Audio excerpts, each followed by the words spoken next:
சன்னிதானத்தில் நம்மை ஒன்று கூட பண்ணின கர்த்தருக்கு கோடி ஸ்தோத்திரங்கள். நம்முடைய ஆண்டவர் நம்முடைய பிரயாசங்களை கனப்படுத்துகிற தேவன். ஒரு வழியில சொல்லுங்களேன். இங்கே தான் இருக்கிறீங்களா? இங்கே தான் இருக்கிறேன்னு சொல்கிறவங்களா கையை ஏற்றி ஒரு அசைத்து ஒரு வழியில சொல்லுங்கள். ஆமென். ஆண்டவர் நாம மகிமைப்படட்டும்.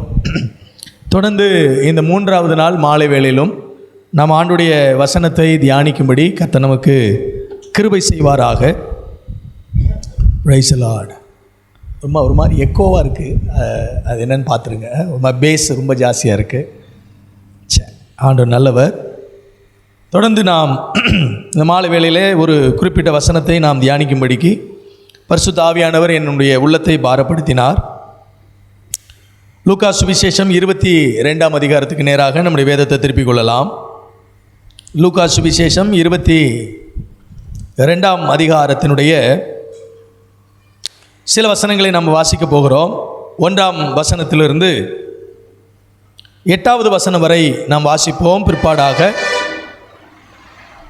15வது வசனத்திலிருந்து 20வது வசனம் வரை நான் வாசிக்கிறேன். என்னோடு வேத புத்தகம் வைத்திருக்கிறவர்கள் நீங்கள் கவனிக்கும்படி அன்பாக கேட்கிறேன். லூக்கா 22ஆம் அதிகாரம் 1வது வசனத்திலிருந்து 8வது வசனம் வரை, அதே போல் 15வது வசனத்திலிருந்து 20வது வசனம் வரை நான் வாசிக்கிறேன். என்னோடு நீங்கள் அன்பாய் கவனிக்க உங்களை பட்சமாய் கேட்கிறேன். கர்த்தருக்கு ஸ்தோத்திரம். பஸ்கா எனப்பட்ட புளிப்பில்லாத அப்ப பண்டிகை சமீபமாயிற்று. அப்பொழுது பிரதான ஆசாரியரும் வேதபாரகரும் அவரை கொலை செய்யும்படி யோசித்து ஜனங்களுக்கு பயப்பட்டபடினால் எவ்விதமாய் அப்படி செய்யலாம் என்று வகை தேடினார்கள். அப்பொழுது 12 ஒருவனாகி யூதாஸ் காரியத் என்னும் மறுபெயர் கொண்ட யூதாசுக்குள் சாத்தான் புகுந்தான். அவன் பிரதான ஆசாரியரிடத்திலும் சேனை தலைவரிடத்திலும் போய் அவரை காட்டிக் கொடுக்கும்படிக்கு காட்டிக் கொடுக்கும் வகையை குறித்து அவர்களுடைய ஆலோசனை பண்ணினான். அவர்கள் சந்தோஷப்பட்டு அவனுக்கு பணம் கொடுக்க உடன்பட்டார்கள். அதற்கு அவன் சம்மதித்து ஜனக்கூட்டம் இல்லாத வேளையில் அவர்களுக்கு காட்டிக் கொடுக்கும்படி சமயம் தேடினான். பஸ்காவை பலியிட வேண்டிய புளிப்பில்லாத அப்ப பண்டிகை நாள் வந்தது. அப்பொழுது அவர் பேதுருவையும் யோவானையும் அழைத்து, நாம் பஸ்காவை புசிக்கும்படிக்கு நீங்கள் போய் அதை நமக்கு ஆயத்தம் பண்ணுங்கள் என்றார். அப்பொழுது அவர்களை நோக்கி, நான் பாடுபடுகிறதற்கு முன்னே உங்களுடனே கூட இந்த பஸ்காவை புசிக்க மிகவும் ஆசையாயிருந்தேன். தேவனுடைய ராஜ்யத்தில் இது நிறைவேறும் அளவும் நான் இனி இதை புசிப்பது இல்லை என்று உங்களுக்கு சொல்லுகிறேன் என்று சொல்லி அவர் பாத்திரத்தை எடுத்து ஸ்தோத்திரம் பண்ணி, நீங்கள் இதை வாங்கி உங்களுக்குள்ளே பங்கிட்டுக் கொள்ளுங்கள். தேவனுடைய ராஜ்யம் வருமளவும் நான் திராட்சைப்பழ ரசத்தை பானம் பண்ணுவது இல்லை என்று உங்களுக்கு சொல்லுகிறேன் என்றார். பின்பு அவர் அப்பத்தை எடுத்து ஸ்தோத்திரம் பண்ணி அதை பிட்டு அவர்களுக்கு கொடுத்து, இது உங்களுக்காக கொடுக்கப்படுகிற என்னுடைய சரீரமாக இருக்கிறது, என்னை நினைவு கூறும்படி இதை செய்யுங்கள் என்றார். போஜனம் பண்ணின பின்பு அவர் அந்தபடியே பாத்திரத்தையும் எடுத்து கொடுத்து, இந்த பாத்திரம் உங்களுக்காக சிந்தப்படுகிற என்னுடைய இரத்தத்தினாலாகிய புதிய உடன்படிக்கையாய் இருக்கிறது என்றார். இதே வேத பகுதியை நாம் அப்போஸ்தலனாகிய பவுல் கொரிந்தியருக்கு எழுதின நிருபத்தில் 11வது அதிகாரத்தில் பவுல் அப்போஸ்தலன் இந்த பஸ்காவில் ஆண்டவர் இயேசு கொடுத்த இந்த அப்பத்திற்கு அடையாளமாய், சரீரத்துக்கு அடையாளமாக இருக்கிற அப்பத்தையும் அவருடைய இரத்தத்துக்கு அடையாளமாக இருக்கிற ரசத்தையும் திருச்சபைக்கு கொடுப்பதற்கு, அதை அனுபவமாக்கி கொடுப்பதற்கு ஒரு ஆலோசனையாய் சொல்லுகிறதை 1 கொரிந்தியர் 11வது அதிகாரத்தில் நாம் வாசிக்க முடியும். கவனிங்க. உங்களோட சில காரியங்களை நான் பரிசுத்த ஆவியானுடைய துணையோடு இந்த மாலை வேளையில் தேவனுடைய வசனத்தை பேச வேண்டும் என்று விரும்புகிறேன். கர்த்தருக்கு ஸ்தோத்திரம். கவனிங்க. இங்கே இயேசு கிறிஸ்து கெத்செமனே தோட்டத்தில் பிடிக்கப்படுவதற்கு முன்பதாக, சிலுவையில் அவர் ஒப்பு கொடுக்கப்படுவதற்கு முன்பதாக, மரணத்திற்கு முன்பதாக இயேசு கிறிஸ்து அவர் கை கொண்ட அல்லது அவர் தன்னுடைய சீடர்களோடு சேர்ந்து பஸ்காவை அனுசரித்த கடைசி பஸ்காவின் இரவு, அந்த அப்ப பண்டிகை, புளிப்பில்லாத அப்ப பண்டிகை கொண்டாட போகிற முந்தின நாள், அந்த பஸ்காவை அனுசரிக்கிற அந்த நேரத்தில் இயேசு சீடரிடத்தில் சொல்கிறார், இந்த பஸ்காவை உங்களோடு சேர்ந்து அனுசரிப்பதற்கு நான் மிகவும் ஆசையாக இருந்தேன். இந்த பஸ்காவினுடைய உள்நோக்கத்தை சீடர்கள் புரிந்து கொள்ள வேண்டும் என்பதற்காக ஒரு காரியத்தை ஆண்டவர் செய்கிறார். அப்பத்தை எடுத்து பிட்டு அவர்களுக்கு பகிர்ந்து கொடுத்து, இது என்னுடைய சரீரமாக இருக்கிறது என்று சொல்லுகிறார். ரசத்தை எடுத்து, இனி நான் பிதாவினுடைய ராஜ்யத்தில் பிதாவினுடைய திட்டம் நிறைவேறுகிற நாள் வரைக்கும் நான் இந்த திராட்சை பழ ரசத்தை புசிப்பதில்லை, பானம் பண்ணுவதில்லை. ஆகவே கடைசியாக இந்த ரசத்தின் ஒரு பகுதியை எடுத்து இது என்னுடைய புதிய உடன்படிக்கையின் இரத்தமாக இருக்கிறது என்று சொல்லி அவர்களுக்கு அதை பங்கிட்டு கொடுக்கிறார். கவனிங்க, இந்த பஸ்கா என்பதை குறித்து பழைய ஏற்பாட்டு புஸ்தகத்தில் இஸ்ரவேல் ஜனங்கள் 400 வருடம் எகிப்திலே அடிமையாக இருந்த காலகட்டத்தில் ஆளோட்டிகள் நிமித்தமாய் விட்ட கூக்குரலை கர்த்தர் கேட்டு இஸ்ரவேல் ஜனங்கள் படுகிற நெருக்கடியை பார்த்து அவர்களை ரட்சிப்பதற்காக தேவன் அனுப்பின ஒரு அற்புதமான தலைவன் மோசே. மோசேயின் மூலமாக பார்வோனுடைய அரண்மனையிலும் சரி, எகிப்து தேசம் எங்கிலும் சரி, கர்த்தரே தேவன் என்பதை நிரூபிக்கிற விதத்தில் ஏராளமான அற்புத அடையாளங்களை செய்து பலவிதமான சவால்களுக்கு பிற்பாடாக இஸ்ரவேல் ஜனங்களை ஆண்டவர் அந்த எகிப்தின் அடிமைத்திலிருந்து விடுவிக்கக்கூடிய அவர்கள் விடுதலையை பெற்று புறப்படுகிற அந்த முந்தின நாள் இரவில் இஸ்ரவேல் ஜனத்தினிடத்திலே ஆண்டவர் ஒரு பிரமாணமாக சொல்கிறார், நீங்கள் பஸ்காவை என்ன செய்ய வேண்டும்? ஆசரிக்க வேண்டும். இந்த பஸ்காவை எப்படி ஆசரிக்க வேண்டும் என்றால், இந்த பஸ்காவுக்கு அடையாளமாக ஒரு வயதான ஒரு ஆட்டுக்குட்டியை நீங்கள் ஒரு குடும்பத்திற்கு நீங்கள் அடித்து அதனுடைய இரத்தத்தை எடுத்து வீட்டின் மேல் சட்டத்திலும் கீழ் சட்டத்திலும் மேலும் கீழுமாக அதை பூசி சங்காரதூதன் வருவதற்கு முன்பதாக அந்த வீட்டிற்கான ஆட்டுக்குட்டியினுடைய இரத்தத்தை அந்த வீட்டினுடைய அடையாளமாக மாற்றி அந்த ஒரு இரவில் நீங்கள் அந்த மாம்சத்தை புசித்து அதை நீங்கள் ஒரு குடும்பத்திற்கு அது மறுநாள் மிச்சமாக வைக்கக்கூடாது. அன்றைக்கு இரவிலே அதை என்ன செய்து விட வேண்டும்? முடித்து விட வேண்டும். அதை நீங்கள் சாப்பிடும்போது உங்கள் கால்களில் பாதரட்சியை தொடுத்துக்கொண்டு, உங்கள் இடுப்பில் கச்சையை கட்டிக்கொண்டு, உங்கள் கைகளில் தடியை பிடித்துக்கொண்டு, நீங்கள் அந்த பஸ்காவின் ஆகாரத்தோடு ஆட்டுக்குட்டியோடு கூட கசப்பான கீரையை எடுத்துக்கொண்டு நீங்கள் சகலவிதமான ஆயத்தத்தோடும், நம்ம சாப்பிட உட்கார்ந்தா எப்படி சாப்பிட உட்காருவோம்? நல்ல டைனிங் டேபிளில், நல்ல கம்ஃபர்ட் ஜோனில், நல்ல ஒரு சோபிஸ்கேட்டடான இடத்துல, அல்லது நல்ல வசதியாய் நம்முடைய சரீரம் ஒத்து போகிற அளவுக்கு நல்ல இருக்கைகளில் உட்கார்ந்து சாப்பிடுவோம். ஆனால் பஸ்காவை அப்படி அனுசரிக்க கூடாது. பஸ்காவை அனுசரிக்கணும்னா இடுப்பில் கச்சையை கட்டிக்கணும், காலில் பாதரட்சியை போட்டுக்கணும், கையில் தடியை பிடித்து கொள்ளணும். ஆமீன். எப்பொழுது வேண்டுமானாலும் அழைப்பின் சத்தம் வரும், ஆயத்தத்தின் எக்காலம் கேட்கும். ஆண்டவர் புறப்பட சொன்னால் உடனடியாக எழுந்து புறப்பட வேண்டும் என்கிற ஆயத்தத்தோடு என்ன செய்ய வேண்டும்? உட்கார்ந்து அந்த பஸ்காவை அனுசரிக்க வேண்டும். இப்படி ஒரு பஸ்கா அன்றைக்கு கொடுக்கப்பட்டது. கர்த்தருக்கு ஸ்தோத்திரம். இங்கே புதிய ஏற்பாட்டு திருச்சபையிலே இயேசு கிறிஸ்துவின் காலத்தில் ஒரு பஸ்கா அனுசரிக்கப்படுகிறது. இந்த பஸ்காவை அனுசரிக்கும் போது ஆண்டவர் இயேசு அப்பத்தை பிட்டு அவர் தன்னுடைய சரீரத்துக்கு அடையாளமாய், ஆமென், ரசத்தை கொடுத்து அது தன்னுடைய ஆட்டுக்குட்டியினுடைய இரத்தத்துக்கு அடையாளமாய் ஒரே தரம் கிருபாதார பலியாக ஒப்பு கொடுக்கப்படுகிற பாவ மன்னிப்பிற்கென்று, ஆமீன், உலகத்தின் பாவத்தை சுமந்து தீர்க்கிற தேவ ஆட்டுக்குட்டியாக இயேசு கிறிஸ்து சிலுவையில் அறையப்படுவதற்கு அடையாளமாய் ஒரு பஸ்கா என்ன செய்யப்படுகிறது? அனுசரிக்கப்படுகிறது. இந்த பஸ்காவை அனுசரிப்பதற்கு ஆண்டவர் மிகவும் ஆசையா இருந்தார் என்று சொல்கிறார். அப்ப இந்த பஸ்காவில ஆண்டவர் செய்கிற ஒரு காரியம் என்ன? அப்பத்தை பிட்டு அதை அவர்களுக்கு கொடுத்து சீசரிடத்தில் சொல்கிறார், இது என்னுடைய சரீரமாய் இருக்கிறது, இது என்னுடைய மாம்சமாய் இருக்கிறது. இதை நீங்கள் வாங்கி புசிக்கும் போது நீங்கள் என்னோடு கூட சகலவிதமான ஆசீர்வாதங்களோடும் பிதாவாகிய தேவனுடைய உறவுக்குள் இணைக்கப்படுகிறீர்கள். ஆமென். நான் சொல்றது உங்களுக்கு புரியும் நினைக்கிறேன். ரட்சிப்பு என்பது ஒரு நிலை. ரட்சிப்பின் அடுத்த நிலை பாவத்துக்கு மரித்து நீதிக்கு பிழைப்பதற்கு அடையாளமாக இருக்கிற ஞானஸ்நான உடன்படிக்கை. இப்ப ரட்சிக்கப்பட்டுட்டு ஞானஸ்நான உடன்படிக்கைக்குள்ள வந்த ஒரு தேவ மனிதன் கட்டாயமாக இந்த பந்தி என்கிற கிறிஸ்துவினுடைய நற்கருணையை நாம் ஏற்றுக்கொள்ள வேண்டும். எந்த ஒரு மனிதன் கிறிஸ்துவினுடைய சரீரத்தை அடையாளமாக எடுத்து அப்பத்தை தன்னுடைய வாழ்க்கையில் எடுத்துக்கொள்கிறானோ, அவருடைய இரத்தத்துக்கு அடையாளமாக இருக்கிற ரசத்தை தன்னுடைய வாழ்க்கையில் பானம் பண்ணுகிறானோ, அன்றைக்கு அவன் கிறிஸ்துவோடு ஒன்றரை கலந்து விடுகிறான்.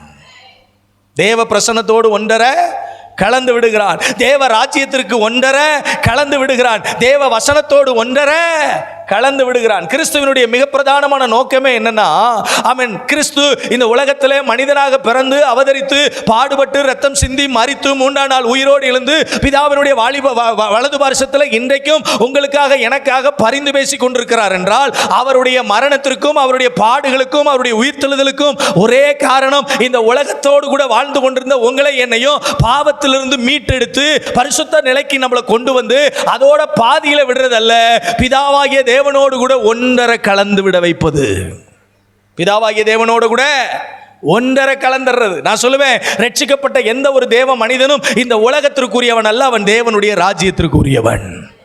உங்களுக்கு எனக்கு இருக்கக்கூடிய சகலவிதமான ஆசீர்வாதங்கள்ல மேலான ஒரு ஆசீர்வாதம், நான் கிறிஸ்துவோடு கூட ஒன்றரை என்ன செய்திருக்கிறேன், கலந்திருக்கிறேன். அதனால தான் பவுல் அப்போஸ்தலன் பிலிப்பியருக்கு எழுதின நிருபத்தில் சொல்லும்போது அவர் சொல்றாரு, ஆமென், நான் எதற்காக பிடிக்கப்பட்டேனோ அதற்காகவே நான் ஆசையாய் தொடருகிறேன். முன்னானவைகளை மறந்து பின்னானவைகளை மறந்து முன்னானவைகளை நாடி எனக்கு அழைக்கப்பட்டிருக்கிற கொடுக்கப்பட்டிருக்கிற பரம அழைப்பின் பந்தய பொருளுக்காக லக்கை நோக்கி தொடருகிறேன். நானும் சரி, என் மாம்சமும் சரி, என் சுயமும் சரி, என் அறிவும் சரி, என் திறமையும் சரி, எல்லாவற்றையும் கிறிஸ்துவோடு கூட சிலுவையில் என்ன செய்து விட்டேன், அறைந்து விட்டேன். இனி வாழ்வது நான் அல்ல, இயேசு எனக்குள் வாழ்கிறார்.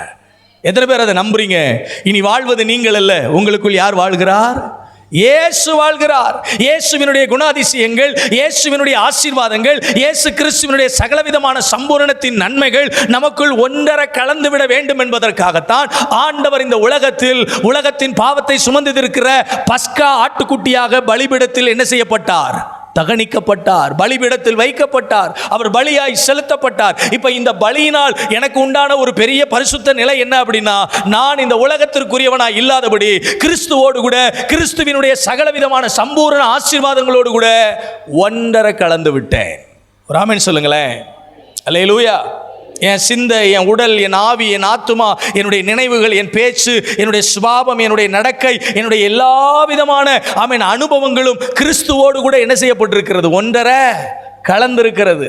நான் பிணைக்கப்பட்டு போயிருக்கிறேன், நான் இணைக்கப்பட்டு போயிருக்கிறேன். நான் இயேசு கிறிஸ்துவோடு கூட ஸ்தோத்திரம் இணங்கி இசைந்து முழுவதும் இணைந்திருக்கிறபடினால இந்த உலகத்தோடு கூட இருக்கக்கூடிய என்ன ஆண்டவர் வேறுபரித்து அவரோடு இணைத்துக் கொண்டதுனால இந்த உலகம் இனி என்னை கிறிஸ்துவில் இருந்து பிரிக்க முடியாது. அதனாலதான் ஒரு மிகப்பெரிய சேலஞ்சான வேர்டை பவுல் அப்போஸ்தலன் சொல்றாரு, கிறிஸ்துவின் அன்பிலிருந்து என்னை பிரிக்க மாட்டாது என்று நான் என்ன செய்திருக்கிறேன், நிச்சயித்திருக்கிறேன். மரணமானாலும் ஜீவனானாலும் லாபமானாலும் நஷ்டமானாலும் எதுவானாலும் கிறிஸ்துவின் அன்பிலிருந்து என்ன செய்ய முடியாது, பிரிக்க முடியாது. பிகாஸ் நான் அந்த கிறிஸ்துவின் அன்போடு கூட இணைக்கப்பட்டிருக்கிறேன், பிணைக்கப்பட்டிருக்கிறேன். ஆமென், ஸ்தோத்திரம். அதை நல்லா என்ன ஆண்டவர் இயேசு கிறிஸ்து பிதாவாகிய தேவனோடு கூட என்னை இணைப்பதற்கு அவருடைய அன்பின் கயிறுகளால் என்னை என்ன செய்து விட்டார், இணைத்து கட்டி விட்டார்.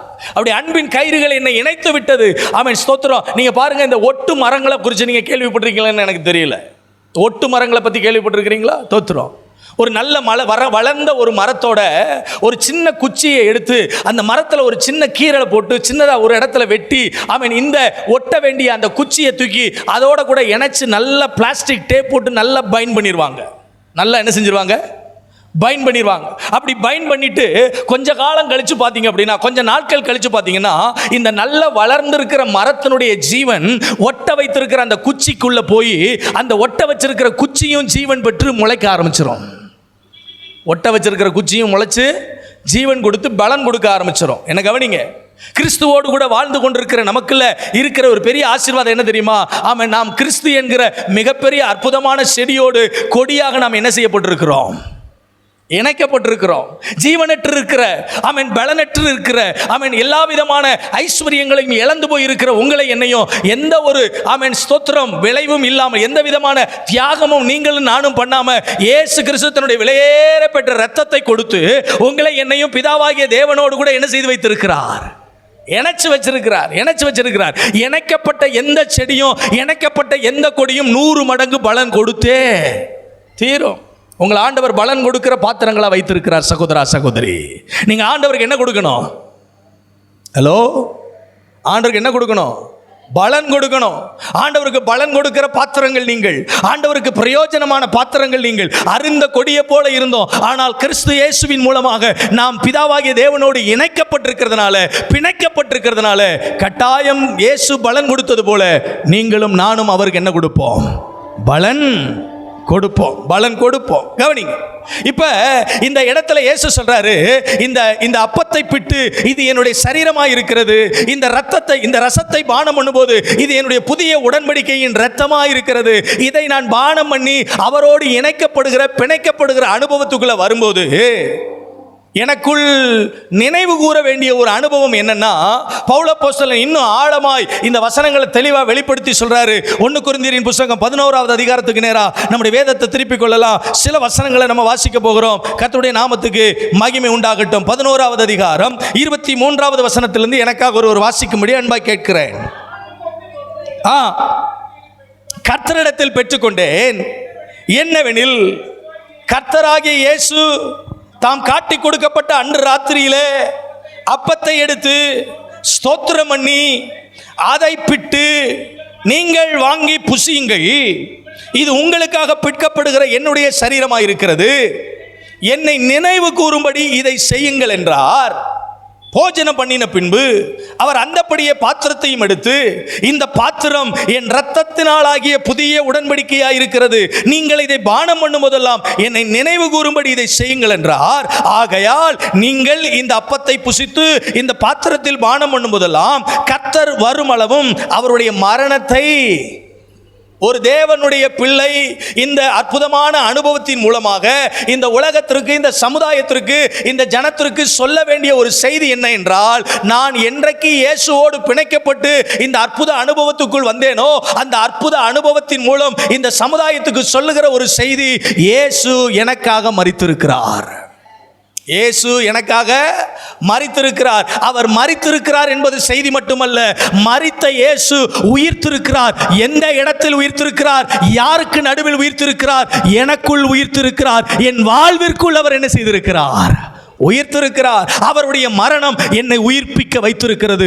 செத்துப்போன வாழ்க்கையில, பாவத்தில் செத்துப்போன வாழ்க்கைய, ஆமென், அசுத்தத்தில் செத்துப்போன வாழ்க்கைய, மரணித்து போயிருந்த என் வாழ்க்கைய இயேசு எனக்காக மரித்து அவருடைய ஜீவனை எனக்குள் வைத்திருக்கிறார். நான் சொல்றேன், இந்த இடத்துல உட்கார்ந்திருக்கிற நீங்களும் நானும் மாம்சத்தில் உயிரோடு இருக்கிறோமோ இல்லையோ, ஆவியில் உயிரோடு இருக்கிறோம். ஒரு அலையில சொல்லுங்களேன், ஸ்பிரிட்ல லைவ்ல இருக்கும். ஆமென். நம்முடைய வாழ்க்கையில வருகிற எந்த சவால்களையும் சந்தோஷ முகத்தோடு எதிர்கொள்வதற்கு திராணியை பெற்றிருக்கிறோம் என்றால், அந்த திராணி என்பது பரிசுத்த ஆவியினால், கிறிஸ்து இயேசுவினால் உண்டான ஜீவனால் என்ன செய்திருக்கிறது? உண்டாகி இருக்கிறது. புரியுதா நான் உங்களுக்கு சொல்றது? நான் என்ன சொல்றேன்னு உங்களுக்கு புரியுதா? பைபிள்ல யோசேப்புன்ற ஒரு கேரக்டர், கர்த்தருக்கு ஸ்தோத்திரம், யாக்கோபுக்கு, ஆமென், அன்பாய் பிறந்த ஒரு மகன், யாக்கோபுக்கு பிறந்த ஒரு அற்புதமான மகன் யோசேப்பு. அதுக்கு முன்னால ராகேலுக்கும் சரி, லேயாளுக்கும் சரி, ஆமா, லேயாளுக்கு ஏராளமான பிள்ளைகள் பிறந்தார்கள். லேயாளுடைய கற்பம் அடைக்கப்பட்ட போது லேயாள் தன்னுடைய வேலைக்காரியை யாக்கோபுக்கு கொடுக்கிறான். அவள் மூலமாக யாக்கோபுக்கு பிள்ளைகள் பிறக்கிறது. ஆனால் ராகேலுக்கு என்ன இல்லை? பிள்ளை இல்லை. ராகேலுக்கு பிள்ளை இல்லைன்னு சொல்லும் போது யாக்கோபிடத்துல போய் ராகேல் கேட்கிறா, எனக்கு பிள்ளைய கொடு ஐயா, எனக்கு பிள்ளைய கொடும். லேயாளுக்கு பிள்ளை பிறக்குது, லேயாளின் வேலைக்காரிக்கு பிள்ளை பிறக்குது, எனக்கு பிள்ளை இல்லை. யாக்கோபு சொல்ற, கர்த்தர் உன் கற்பத்தை என்ன செஞ்சு வச்சிருக்காரு? அடைச்சு வச்சிருக்காரு. உனக்கு பிள்ளை கொடுக்கிறதுக்கு நான் என்ன தேவனா? கர்த்தரிடத்துல போய் கேள். நீ மனம் திரும்பினால் கர்த்தர் உனக்கு ஒரு அற்புதத்தை, எந்த விஷயத்துல ராகேல் மனம் திரும்ப வேண்டியது அவசியமா இருந்தது? நீங்க யோசிச்சு பாருங்க. பைபிளை படிச்சு பார்த்தீங்கன்னா, இந்த ராகேலை கரம் பிடிப்பதற்கு யாக்கோபுக்கு 14 வருஷம் என்ன செய்ய வேண்டியது இருந்தது? காத்திருக்க வேண்டியது இருந்துச்சு. கவனிங்க 14 வருஷம் ராகேலை கரம் பிடிப்பதற்கு யாக்கோபு காத்திருக்க வேண்டியது இருந்தது. ஆனா 14 வருஷம் கரம் பிடிச்சு காத்திருந்து கரம் பிடிச்ச இந்த யாக்கோப ஒரு சாதாரண தூதாயும் பழத்துக்காக ராகேல் என்ன செஞ்சிட்டா?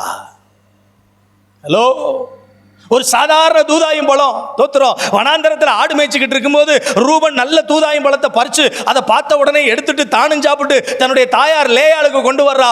லேயாள் வந்து அந்த பழத்தை எடுத்து சாப்பிடும்போது ராகேல் பார்க்குறா, ஏம்மா அந்த பழத்தில் கொஞ்சம் எனக்கும் குடம்மா, அந்த பழத்தில் கொஞ்சம் குடு, பார்க்கறதுக்கு அவ்வளவு சிவப்பாக இருக்கு, சாப்பிட்றதுக்கே டேஸ்டாக இருக்கு, எனக்கு உமிழ்நீர் எச்சில்லாம் வருது, ஆமாம் ஜொல்லு வடியுது, கொஞ்சம் பழத்தை எனக்கு கொஞ்சம் குடு. தோத்துறோம்.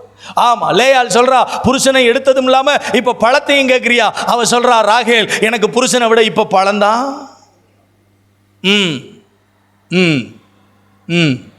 இந்த புருஷன் லேயாள் ராகேலுக்கு கிடைச்ச இந்த யாக்கோபு 1 வருஷம் 2 வருஷம் கிடைச்சதில்லை, 14 வருஷம் காத்திருந்து கடுமையா உழைச்சு தான் பிடித்த தனக்கு மனசுக்கு விருப்பமான இந்த ராகேலை கல்யாணம் பண்றதுக்கு கடுமையாய் பிரயாசப்பட்டு காத்திருந்து பிடிச்சிருக்கிறாரு ராகேல் கரத்தை. ஆனா சாதாரணமா கொஞ்ச நேரம் அற்ப சந்தோஷத்தை கொடுக்கக்கூடிய இந்த தூதாயும் பழத்துக்காக ராகேல் யாக்கோபை என்ன செஞ்சுட்டு கொடுத்துட்டா? அவனு சொல்லட்டுமா, இங்கே வந்து உட்கார்ந்துருக்கிறோம்ல, கையில் பைபிள் எடுத்துட்டு ஆண்டோடைய பிள்ளைகளை போல வந்து கையில் வேதத்தை எடுத்து ஆண்டவரை ஆராதிக்கிறோம். ஆமாம், ஆனால் ஆண்டோடைய பிள்ளைன்னு சொல்கிறோம், ரட்சிக்கப்பட்டுட்டோன்னு சொல்கிறோம், மாறுதட்டி கொள்ளுகிறோம் நம்ம ஆண்டோடைய பிள்ளைன்னு சொல்லி. ஆனால் ஒன்று சொல்லுவேன், இங்கே வந்து உட்கார்ந்து ரட்சிக்கப்பட்டிருக்கிறவர்கள் என்று சொல்லக்கூடிய ஒவ்வொருவரையும் ஆண்டவர் கரம் பிடிப்பதற்கு பல காலம் காத்திருக்கிறார். உங்களை மனவாட்டியாக்கி கொள்வதற்கு என் நேச மணவாளன் பலவிதமான தியாகத்தை, இன்னும் சொல்ல போனால் உச்சகட்டமாய் தன்னுடைய ஜீவனை கொடுத்து உங்களை என்னையும் கரம் பிடிச்சு என்ன செஞ்சிருக்கிறாரு, மனவாட்டியா மாற்றி இருக்கிறாருங்க. ஆனால் நம்ம கொஞ்ச நேரம் அற்ப சந்தோஷத்துக்காக, கொஞ்ச நேரம் மன சந்தோஷத்துக்காக, கொஞ்ச நேரம் இன்பத்துக்காக, சரீர சுகத்துக்காக, உள்ளத்தின் சந்தோஷத்துக்காக, பூரிப்புக்காக அந்த நேச மணவாளனுடைய அன்பை துச்சமா தூக்கி வீசி எறிஞ்சிட்டு உலகத்துக்கு பின்னால, மாம்சத்துக்கு பின்னால, சுயத்துக்கு பின்னால, ஆசாபாசங்களுக்கு பின்னால, அவன் சோத்திர கவர்ச்சிகரமான அனுபவங்களுக்கு பின்னால நம்முடைய மேன்மையான அந்த உறவை என்ன செய்து போடுகிறோம், இழந்து போடுகிறோம். அன்னைக்கு ராகேல் அப்படித்தான் இழந்துட்டா.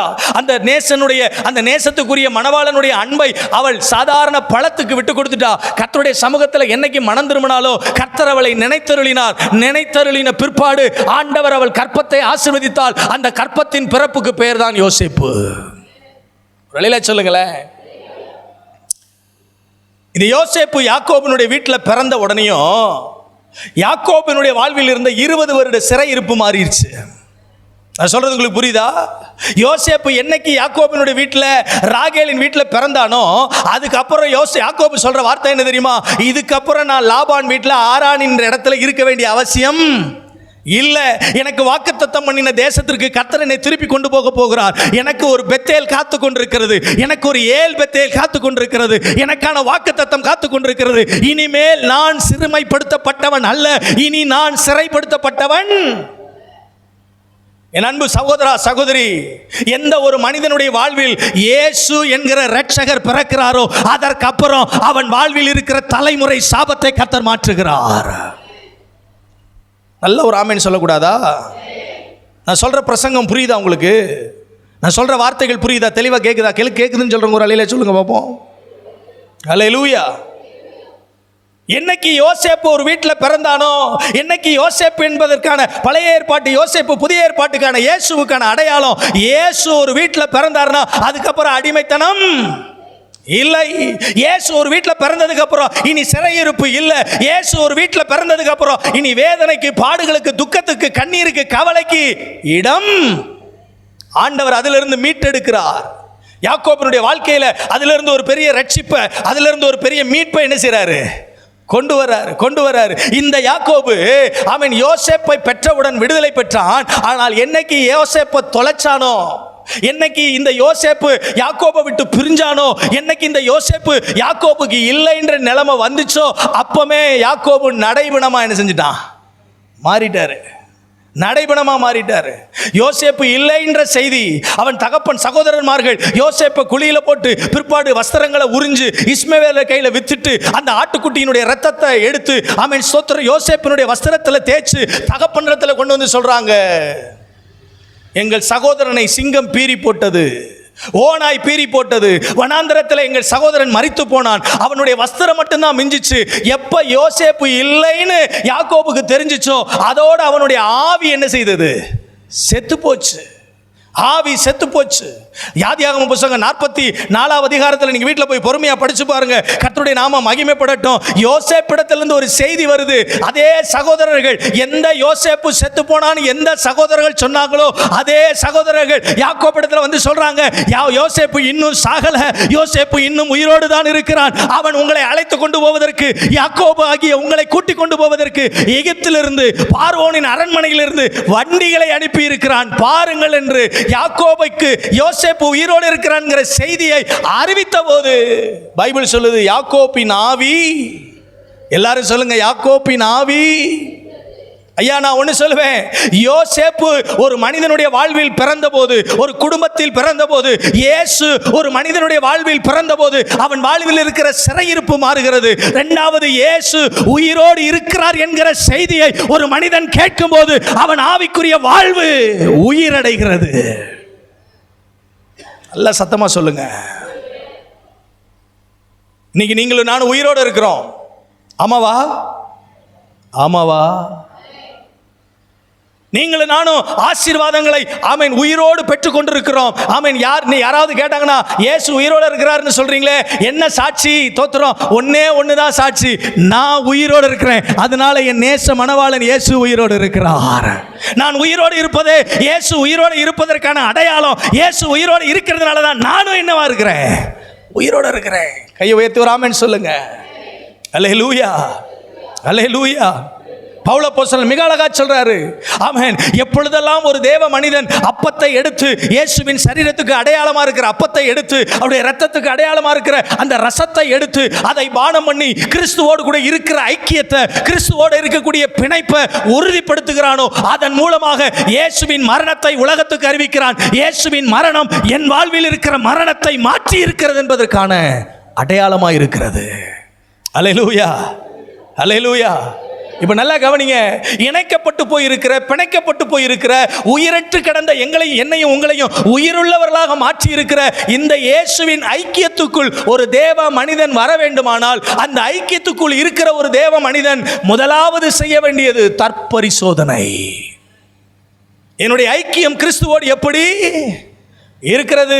எனக்காக மரித்த இயேசு, எனக்காக உயிர்த்த இயேசு அந்த தேவ ராஜ்யத்தின் பங்காளியாய் என்னை பிணைக்க பண்ணி இருக்கிறார், இணைக்க பண்ணி இருக்கிறார். இந்த இணைப்பை பெற்றிருக்கிற நான் அந்த ஐக்கியத்தில் எப்படி இருக்கிறேன்? என்னுடைய ஃபெலோஷிப் எப்படி இருக்கு? பரலோகத்தோட எனக்கு இருக்கிற தொடர்பு எப்படி இருக்கு? அந்த தேவ ராஜ்யத்துக்குரிய தொடர்பு எனக்கு எப்படி இருக்கு? அந்த இயேசுவோட இருக்கிற ஐக்கியம் எனக்கு எப்படி இருக்கு? அதனாலதான் கீழே வாசிக்கும் போது 28வது வசனத்திலிருந்து பவுல் சொல்லும்போது சொல்றாரு, எந்த மனிதனும் தன்னை தானே சோதித்தறிந்து இந்த அப்பத்தில் புசித்து இந்த பாத்திரத்தில் பானம் பண்ண கடவன். எண்ணத்தினானில் அபாத்திரமாய் போஜன பானம் பண்ணுகிறவன் கர்த்தருடைய சரீரம் இன்னதென்றும் நிதானித்து அறியாததினால் தனக்கு ஆக்கினை தீர்ப்பு வரும்படி. ஐயா, நீங்களும் நானும் ஆராதிக்கிற ஆண்டவர் அன்புள்ளவர், இரக்கமுள்ளவர், பரிசுத்தமுள்ளவர். ஆமென். அவர் அவர் அவர் மீட்கிறவர், ரட்சிக்கிறவர், விடுவிக்கிறவர். அதே சமயத்தில் நீங்களும் நானும் ஆராதிக்கிற ஆண்டவர் பரிசுத்தமுள்ள ஆண்டவர், பட்சிக்கிற அக்கினியாய் இருக்கிற ஆண்டவர். அவரிடத்தில் விளையாட முடியாது, அவருடைய பிரசன்னத்தில் விளையாட முடியாது, அவருடைய சமூகத்தில் என்ன செய்ய முடியாது? Don't play with God. உங்களால ஆண்டவருடைய பிரசன்னத்தில், ஆண்டவருடைய சமூகத்தில் விளையாட முடியாது. இன்றைக்கு நீங்களும் நானும் பெற்றிருக்கிற இந்த ஐக்கியம் என்பது ஒரு மிகப்பெரிய விலைக்கரையத்தினால, ஒரு மிகப்பெரிய தியாகத்தினால உண்டான ஐக்கியம். ஆமாவா? ஆமாவா? நான் சொல்றது எத்தனை பேருக்கு புரியுது? சும்மாலாம் சாதாரணமாலாம் இந்த ஆலயத்தின் அமைப்புகள் நமக்கு கிடைக்கல. சாதாரணமாலாம் இந்த கிறிஸ்தவ வாழ்க்கை உங்களுக்கு எனக்கும் என்ன செய்யல, கிடைக்கல. நீங்களும் நானும் இதுக்காக ஒன்றும் செய்யல. இந்த ஐக்கியத்துக்குள்ள வர்றதுக்கு நீங்களும் நானும் எந்த உயிர் தாகமும் பண்ணல. நீங்களும் நானும் எந்த பாடுகளை அனுபவிக்கல. இந்த ஐக்கியத்தை கொடுப்பதற்கு, இந்த ஐக்கியத்தை உண்டாக்குவதற்கு இயேசு என்கிற இரட்சகர் தன்னுடைய உச்சகட்ட உயிரை உங்களுக்காக எனக்காக கொடுத்திருக்கிறார். ஆலய ஆராதனையிலையும் தேவனுடைய பிள்ளைகள் என்கிற அற்புதமான ஐக்கியத்திலையும் இன்னைக்கு நிறைய பேர் விளையாண்டுகிட்டு இருக்கிறோம். தேவ பிரசன்னத்தில் விளையாண்டுகிட்டு இருக்கிறோம், தேவ சமூகத்தில் விளையாண்டுகிட்டு இருக்கிறோம், தேவனுடைய வார்த்தையில் என்ன செஞ்சுட்டு இருக்கிறோம்? விளையாண்டுகிட்டு இருக்கிறோம். No, you can't play. உங்களால் விளையாட முடியாது. தேவ சமூகம் என்பது சாதாரணமான இடம் அல்ல. தேவ பிரசன்னம் என்பது சாதாரணமான ஒன்று அல்ல. நீங்களும் நானும் நினைச்ச மாதிரி நினைச்ச இடத்துல கூடி ஆண்டவருடைய பிரசன்னத்தை அனுபவிக்கிறதுனால அந்த தேவ பிரசன்னம் சாதாரணமானதாக என்ன செய்யப்பட்டு கொண்டிருக்கிறது? நினைக்கப்பட்டு கொண்டிருக்கிறது. நான் சொல்லுவேன், யாருக்கும் கிடைக்காத பாக்கியத்தை, புண்ணியத்தை உங்களுக்கு எனக்கு ஆண்டவர் கொடுத்திருக்கிறார். எத்தனை பேர் அதை உணர்றீங்கன்னு எனக்கு தெரியல. எத்தனை பேர் அதை நம்புறீங்கன்னு எனக்கு தெரியல. என் அன்புக்குரியவர்களே, உங்களை என்னை ரட்சிப்பதற்கு ஆண்டவர் எவ்வளவு தியாகம் பண்ணியிருக்கிறார் தெரியுமா? எபிரேயர் 2ஆம் அதிகாரத்தில் நீங்கள் படிச்சு பாருங்க. அற்புதங்களால், அடையாளங்களால், பலவிதமான பலத்த செய்கைகளால், பரிசுத்த ஆவியினால பகிர்ந்தளிக்கப்பட்டிருக்கிற இவ்வளோ பெரிதான ரட்சிப்பை குறித்து நாம் கவலையற்று இருப்போமானால் தண்டனைக்கு எப்படி? கவனிக்கிறீங்களா? என்ன கவனிக்கிறீங்களா?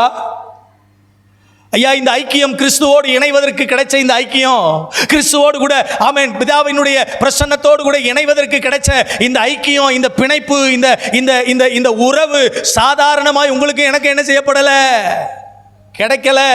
கையை பக்கத்தில் இருக்கிறவங்க கையை பிடிச்சி சொல்லுங்க, உங்களை ஆண்டவர் ரட்சித்திருப்பது சாதாரணமானது அல்ல. லேசால உங்களுக்கு என்ன செய்யல, கிடைக்கல. சிலர் சிரிக்கிறீங்க.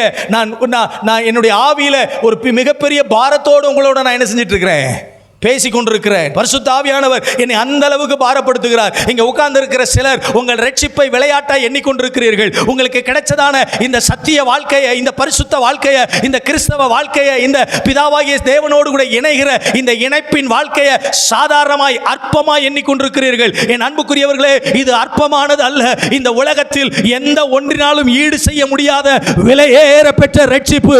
இதை நீங்கள் கனம் பண்ணும்போது உங்க வாழ்க்கையில, உங்க தலைமுறைகளை கர்த்தராகிய தேவன் தன்னுடைய ரட்சிப்பினால் கனப்படுத்த போதுமானவராய் இருக்கிறார். ஆமென். அல்லேலூயா, அல்லேலூயா. நம்மை நாமே நிதானிக்க வேண்டிய பொறுப்பு நமக்கு இருக்கிறது. இன்னைக்கு நம்முடைய ஆண்டவரோடு நமக்கு இருக்கிற ஐக்கியம் எப்படி இருக்கு? இன்னைக்கு ஆண்டவரோடு இருக்கிற தொடர்பு எப்படி இருக்கு? இந்த ஆண்டவரோடு நம்ம பிணைக்கப்பட்டிருக்கிறோமே, இந்த பிணைப்பின் நிலை எப்படி இருக்கிறது? பவுல் அப்போஸ்தலன் சொல்றாரு, நான் எதற்காக பிடிக்கப்பட்டேனோ அதற்காக ஆசையாய் தொடருகிறேன், தொடருகிறேன், தொடருகிறேன். என் வாழ்க்கையில எந்த இடத்துலையும் இயேசுவோடு இருக்கிற ஐக்கியத்துக்கு எந்த விரிசலும் வந்து விடாதபடி, எந்த கீறலும் வந்து விடாதபடி, எந்த இழப்பும் வந்து விடாதபடி நான் என்னுடைய ரட்சிப்பை, கிறிஸ்துவோடு எனக்கு இருக்கிற ஐக்கியத்தை நான் காத்துக்கொள்ள முற்படுகிறேன். ஆமென். ஹல்லேலூயா. கவனிங்க, வேதம் தெளிவா சொல்லுது 31வது வசனத்தில், நம்மை நாமே நிதானித்து அறிந்தால் நாம் நியாயம் தீர்க்க நமக்கு ஒரு நியாய தீர்ப்பு இருக்கிறது. நான் சொல்லுவேன், ஆண்டவர் நம்மிடத்தில் கொடுத்தது எல்லாவற்றுக்கும் நாம் கணக்கு கொடுத்தே ஆகணும். தப்பிக்கவே முடியாது, தப்பிக்கவே முடியாது. ஆண்டவர் நமக்கு என்ன கொடுத்திருக்கிறாரோ, அது குடும்பமா இருக்கலாம், பொருளா இருக்கலாம், வேலையா இருக்கலாம், ஊழியமா இருக்கலாம், சொத்தா இருக்கலாம், சுகமா இருக்கலாம், ஐஸ்வர்யமா இருக்கலாம், எல்லாவற்றை குறித்தும் நம் எஜமானனுக்கு நாம் கணக்கு கொடுத்தே நம்மளால எஸ்கேப் ஆகவே முடியாது. அதனால தான் தீர்க்கதரிசி ஏசாயா சொல்லும்போது 10ஆம் அதிகாரம் 3வது வசனத்தை எனக்காக ஒருத்தர் வாசிங்க பார்க்கலாம். ஏசாயா 10:3 யாராவது வாசிங்க. ஏசாயா தீர்க்கதரிசன புஸ்தகம் 10ஆம் அதிகாரம் 3வது வசனம் யாராவது வாசிங்க பார்ப்போம். விசாரிப்பின் நாளிலும் தூரத்தில் இருந்து வரும் பால்கடிப்பின் நாளிலும் நீங்கள் என்ன செய்வீர்கள்? உதவி பெறும்படி யாரிடத்தில் ஓடுவீர்கள்? உங்கள் மகிமையை, எவ்வளவு பெரிய கேள்வியை கேட்கிறார் பாருங்க. விசாரிப்பின் நாளிலும் தூரத்தில் இருந்து வரும் பால்கடிப்பின் நாளிலும் நீங்கள் எங்கே போவீர்கள், எங்கே ஓடுவீர்கள்? உதவி பெறும்படி யாரிடத்தில் ஓடுவீர்கள்? உங்களுக்கு இருக்கிற இப்ப இருக்கிற அந்த கிரெடிட், அந்த அந்த அந்த மகிமையை, அந்த அந்த அந்த அந்த பெரிய ஸ்தானத்தை நீங்க எங்க வைப்பீங்க? உங்க மகிமை உங்களை காப்பாத்துமா? உங்களுக்கு இருக்கிற ஐஸ்வர்யம் உங்களை காப்பாத்துமா? உங்களுக்கு இருக்கிற அங்கீகாரம் உங்களை காப்பாத்துமா? இப்ப நீங்க அனுபவிக்கிறீங்களே பதவி, பட்டம், அது உங்களை காப்பாத்துமா? அல்லது உங்க உறவுகள், உங்கள் சொந்த பந்தங்கள் உங்களுக்கு உதவி செய்ய வருவார்களா? நியாய தீர்ப்பு நாளில் நீங்கள் ஆண்டவருடைய சமூகத்தில் நின்று அனுபவித்துக் கொண்டிருக்கிற, பெற்றுக் கொண்டிருக்கிற ஒவ்வொன்றை குறித்தும் கணக்கு கொடுத்தே ஆக வேண்டும். எஸ்கேப் ஆக முடியவே முடியாது. ஒவ்வொரு நாள்லையும், ஒவ்வொரு நிமிஷத்தையும் ஆண்டவர் உங்களுக்கு ஏற்படுத்தி கொடுத்திருக்கிற ஒவ்வொரு வாய்ப்புகளையும் குறித்து நீங்கள் என்ன செய்ய வேண்டும்? கணக்கு கொடுக்க வேண்டும், வேண்டும், வேண்டும். அன்பானவர்களே, வேதம் மிக அழகா சொல்லுது, யாரிடத்தில் அதிகம் கொடுக்கப்படுகிறதோ அவரிடத்தில் அதிகம் கேட்கப்படும். கேட்டா நீங்க கொடுத்துதான் ஆகணும். அப்போ எனக்கு தெரியாத ஆண்டவரே, அப்போ எனக்கு சொல்லலை ஆண்டவரே, அப்போ எனக்கு இதை பற்றி தெரியாமல் போயிடுச்சு, நான் சரியாக பைபிளை படிக்கல, கூட்டம் நடந்துச்சு நான் வரல, கர்த்தருக்கு ஸ்தோத்திரம், ஞாயிற்றுக்கிழமை காலையில் ஆராதனைக்கு மட்டும்தான் நான் வருவேன், மற்ற எந்த கூட்டத்துக்கு நான் என்ன செய்ய மாட்டேன், வரமாட்டேன், உபவாச ஜெபத்துக்கு வரமாட்டேன், இரவு ஜெபத்துக்கு வரமாட்டேன், விழிப்பு ஜெபத்துக்கு வரமாட்டேன், தோத்திரம் சபையில் நடக்கிற எந்த விசேஷ கூட்டத்துக்கு வரமாட்டேன், ஞாயிற்றுக்கிழமை காலையில் மட்டும் வந்து சரியாக அட்டன்ஸை போட்டுருவேன், சரியாக சந்தா கொடுத்துருவேன், கல்லறை வேணும், கல்யாணத்துக்கு, காது குத்துக்கு ஐயா வரணும், அவன் சபையிலிருந்து பொறுப்புகள்லாம் கிடைக்கணும், அதுக்காக மட்டும்தான் நான் சர்ச்சுக்கு வருவேன். ஆமா, நான் ஒன்று சொல்றேன், நீங்க உங்களை கர்த்தர் சபையில் வச்சிருக்கிறார்னா எல்லா காரியத்தை குறித்தும் நீங்கள் கணக்கு கொடுத்து தான் காது குத்துக்காக சர்ச்சுக்கு வர்றது, கல்யாணத்துக்காக சர்ச்சுக்கு வர்றது, கல்லறைக்காக சர்ச்சுக்கு வர்றது. தோத்திரம், இந்த பருப்புலாம் வேகவே நீங்க என்ன நினைச்சாலும் பரவாயில்ல, நான் இப்படி தான் பிரசங்கம் பண்ணுவேன். ஏன்னா சத்தியம் அப்படித்தானே சொல்லுது, சத்தியம் அப்படித்தான் சொல்லுது. தோத்திரம், எனக்கு ஒரு மெம்பர்ஷிப் கிடைச்சா மட்டும் போதும். தோத்திரம், காலேஜில் பிள்ளைக்கு அட்மிஷன் வாங்கணும்னா ஏதாவது ஒரு டயசிஸில் லெட்டர் வாங்கணும், பிஷப்கிட்ட லெட்டர் வாங்கணும், அல்லது ஐயாமார்கிட்ட லெட்டர் வாங்கணும், அதுக்காக ஒரு மெம்பர்ஷிப்பு வாய்ப்பு இல்லை ராஜா, வாய்ப்பு இல்லை. மெம்பர்ஷிப்புக்காக ஆலயத்துக்கு வர்றது, தோத்திரம். ஒரு கணக்குக்கு ஆலயத்துக்கு வர்றது, சிலருக்கு சேரை நிரப்பணும் அந்த இடத்துல. தோத்திரம். எனக்கு ஒரு இடத்துக்கு ஊழியத்துக்கு போயிருந்தேன். ஆமாம், அந்த சபையில் ஒரு ஆராதனை முடிச்ச பிற்பாடு அந்த பாஸ்டமாவை பிடிச்சி ஒரு விசுவாசி வாங்குன்னு வாங்குது. என்னடா இப்படி வாங்குதே, அந்த சிஸ்டர் ஓன்னு அழுகுறாங்க. என்ன மேட்டர்னு விசாரிச்சா அந்த அக்கா சொல்லுது, வாரம் நான் சர்ச்சுக்கு வர்றேன், ஏறத்தாழ 9 வருஷமா அந்த சர்ச்சுக்கு வர்றேன், வாரம் வந்து சர்ச்சில் இந்த இடத்துல தான் வந்து உட்காருவேன்னு இந்த பாஸ்டமாவுக்கு தெரியுமா தெரியாதா? தெரியும். நான் வாரம் வந்து உட்கார்ற இடத்துல இந்த வாரம் வேற ஒரு அக்கா வந்து உட்கார்ந்துருக்கேன். எப்படி இந்த பாஸ்டமா அலோவ் பண்ணுச்சு? இந்த வாரம் எனக்கு கோயிலுக்கு வந்த மாதிரி ஒரு ஃபீலிங்கே இல்லை. ஆவியானவர் என்னை வந்து என்ன செய்ய மாட்டேங்காரு, நிரப்பவே மாட்டேங்கிறாரு. தோத்திரம். எனக்கு சர்ச்சுக்கு வந்த மாதிரி ஒரு ஃபீலிங்கே இல்லை. நான் வேற இடத்துல உட்கார்ந்தா எனக்கு ஆராதனையில் பங்கெடுக்கவே முடியாது, வசனத்தை கேட்கவே முடியாது. நான் உட்கார்ற இடத்துல வந்து உட்கார்ந்தா தான் எனக்கு ஆவியானவரே. நான் சொல்லுவேன், அவர் ஆவியானவர் இல்லை, பாவியானவர். நீங்கள் எந்த இடத்துல வந்து உட்கார்ந்து அவரை முழு மனசோட கூப்பிடும்போது நீங்கள் இருக்கிற இடத்துல வந்து உங்களை சந்திக்கிறவராக்கும் என்னுடைய ஆவியானவர். உங்களுக்கு ஃபேனுக்கு கீழே வந்து உட்கார்ந்தா தான் சிலுன்னு காற்றுல அப்படி குழுன்னு காற்றுல அப்படி வந்து உட்கார்ந்து தோத்துறோம். சரிதான், அந்த சேரையே பிடிச்சிட்டு உட்கார்றீங்களே, 9 வருஷமா சர்ச்சுக்கு வரீங்களே, எத்தனை ஆத்துமாவை ஆதாயம் பண்ணி பக்கத்தில் இருக்கிற சேரில் உட்கார வச்சிருக்கிறிய? வாய்ப்பு இல்லை, அதுக்கெல்லாம் வாய்ப்பே இல்லை. தோத்துறோம். ஆமாம், நான் 9 வருஷமா வந்து இது வரைக்கும் 9 சேரை வேணா என்ன செஞ்சுருக்கிறேன், உடைச்சிருக்கிறேனே தவிர ஒரு 10 சேருக்கு ஆத்துமாக்கள் ஆதாயம் பண்ணி கொண்டு வந்து உட்கார வச்சேன்னு வாய்ப்பே இல்லை. நான் சொல்கிறேன், எல்லாத்துக்கும் கணக்கு கொடுத்தே தப்பிக்கவே முடியாது. தோத்துறோம். சந்தாவை கரெக்டாக கொடுத்துட்டேன், அதனால பரலோகத்துக்கு இடம் கிடைச்சிருமா? வாய்ப்பு இல்லை. தோத்துறோம். ஆமாம், நீங்கள் சந்தாவை சரியாக கொடுத்தாலும் கொடுக்கலைனாலும், சர்ச்சுக்கு ஒழுங்காக வந்தாலும் வரலைனாலும், தேவனோடு இருக்கிற ஐக்கியம் உங்களுக்கு மிக மிக மிக மிக அவசியம். ஆமென். What about your personal prayer? உங்களுடைய தனி ஜெபத்தினுடைய நிலை எப்படி இருக்கிறது? உங்களுடைய தனியான வேத வாசிப்பு எப்படி இருக்கிறது? 10க்கு 10 அறையில் நீங்க தனியா இருக்கும்போது, யாருமே பார்க்காத போது உங்களுடைய பரிசுத்த நிலை எப்படி? ஒரு நிலையில சொல்லுங்க பார்ப்போம். 2026 வருஷம் முதல் அந்த தபசு கால ஆவிக்குரிய கூட்டத்தில், முதல் வெள்ளி சனி ஞாயிறு கூட்டத்தில் ஒரு ஊழியக்காரன் வந்தான், உசுரை கொடுத்து கத்தி பிரசங்கம் பண்ணா, தோத்திரம், பாத்திரத்தில் பானம் பண்ணாது இருப்பேனோன்னு பேசினா. ஆமென், ஸ்தோத்திரம். ஆண்டவர் கொடுத்த உடன்படிக்கையை உறுதிப்படுத்திக்கிங்கன்னு சொல்லி பேசினா. ஆண்டவர் கணக்கு கேட்பான்னு பேசினா. இப்படி பேசப்பட்ட எல்லா வசனங்களும் இங்கே உட்கார்ந்து இருக்கிற நீங்க மறந்திருக்கலாம். ஆனால் இதை சுத்தி வைத்திருக்கிற செங்கல்கள் எல்லாம் ஒரு நாள் கர்த்தருக்கு சாட்சியாக சொல்லும். உங்களால் தப்பிக்கவே முடியாது. அன்னைக்கு நான் கூட்டத்துக்கு வந்தேன். ஆண்டவரே, நான் வந்தேன். ஆமா, பிரசங்கம் பண்ணப்பட்டுச்சா? பிரசங்கம்லாம் பண்ணப்பட்டுச்சு. ஆமா, முதல் நாள் என்ன கலர் சட்டை போட்டு வந்தாரு அதெல்லாம் ஞாபகம் இருக்கும். முதல் நாள் என்ன கதை சொன்னாரு அதெல்லாம் ஞாபகம் இருக்கும். ஆனா என்ன பிரசங்கம் பண்ணினாரு, என்ன வசனம் சொன்னாரு தெரியாது. நம்ம மத்தியான சாப்பாடு சாப்பிட்டுட்டு சாயங்காலம் கூப்பிட்டு கேட்டாலே நமக்கு என்ன வர மாட்டேங்கு, ஞாபகத்துக்கு வரமாட்டேங்கு. இன்னைக்கு ஆண்டவர் உங்களோட பேசுவாராக. எல்லாவற்றை குறித்தும் நீங்கள் என்ன செய்ய வேண்டும், கணக்கு கொடுக்க வேண்டும். சாதகமாய் பிரசங்கம் பண்ணுனா, சாதகமா, ஆசீர்வாதமா, வாக்குத்தத்தமா, என்ன இவர் எப்ப பார்த்தாலும் இப்படியே பேசுறாரு. ஒரு வாக்குத்தத்த வசனத்தை எடுத்து ஒரு தீர்க்க தரிசன வார்த்தையை சொல்லி ஆண்டவர் உங்களை உயர்த்துவார், உங்களை நிமித்துவார், உங்களை உருட்டுவார், உங்களை பிரட்டுவார், உங்களுக்கு பட்டி பார்ப்பார், டிங்கரிங் பார்ப்பார், பெயிண்ட் அடிப்பார், அப்படியெல்லாம் சொன்னார்னா கொஞ்சம் கேட்கறதுக்கு சந்தோஷமா இருக்கும். நீங்க ஐக்கியப்படுங்கன்றாரு, ஜெபம் பண்ணுங்கன்றாரு, மனம் திரும்புங்கன்றாரு, ரட்சிக்கப்படுங்கன்றாரு.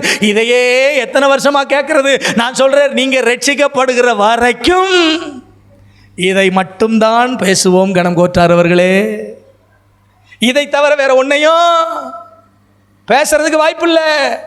ரட்சிக்கப்படு, மனம் திரும்பு, கீழ்ப்படி, ரட்சிக்கப்படு, மனம் திரும்பு, கீழ்ப்படி, ரட்சிக்கப்படு, மனம் திரும்பு, கீழ்ப்படி, இதையே வாரமா கேட்கிறோமே, எரிச்சலா இருக்காதா? தோத்துறோம். நான் ஒன்று சொல்றேனே, இத்தனை வாரமா இதை கேட்கறீங்களே, வாரமா வருஷமா அதை கேட்கறீங்களே, இத்தனையும் கேட்டு இன்னும் மனம் திரும்பலைன்னா என்ன அர்த்தம்?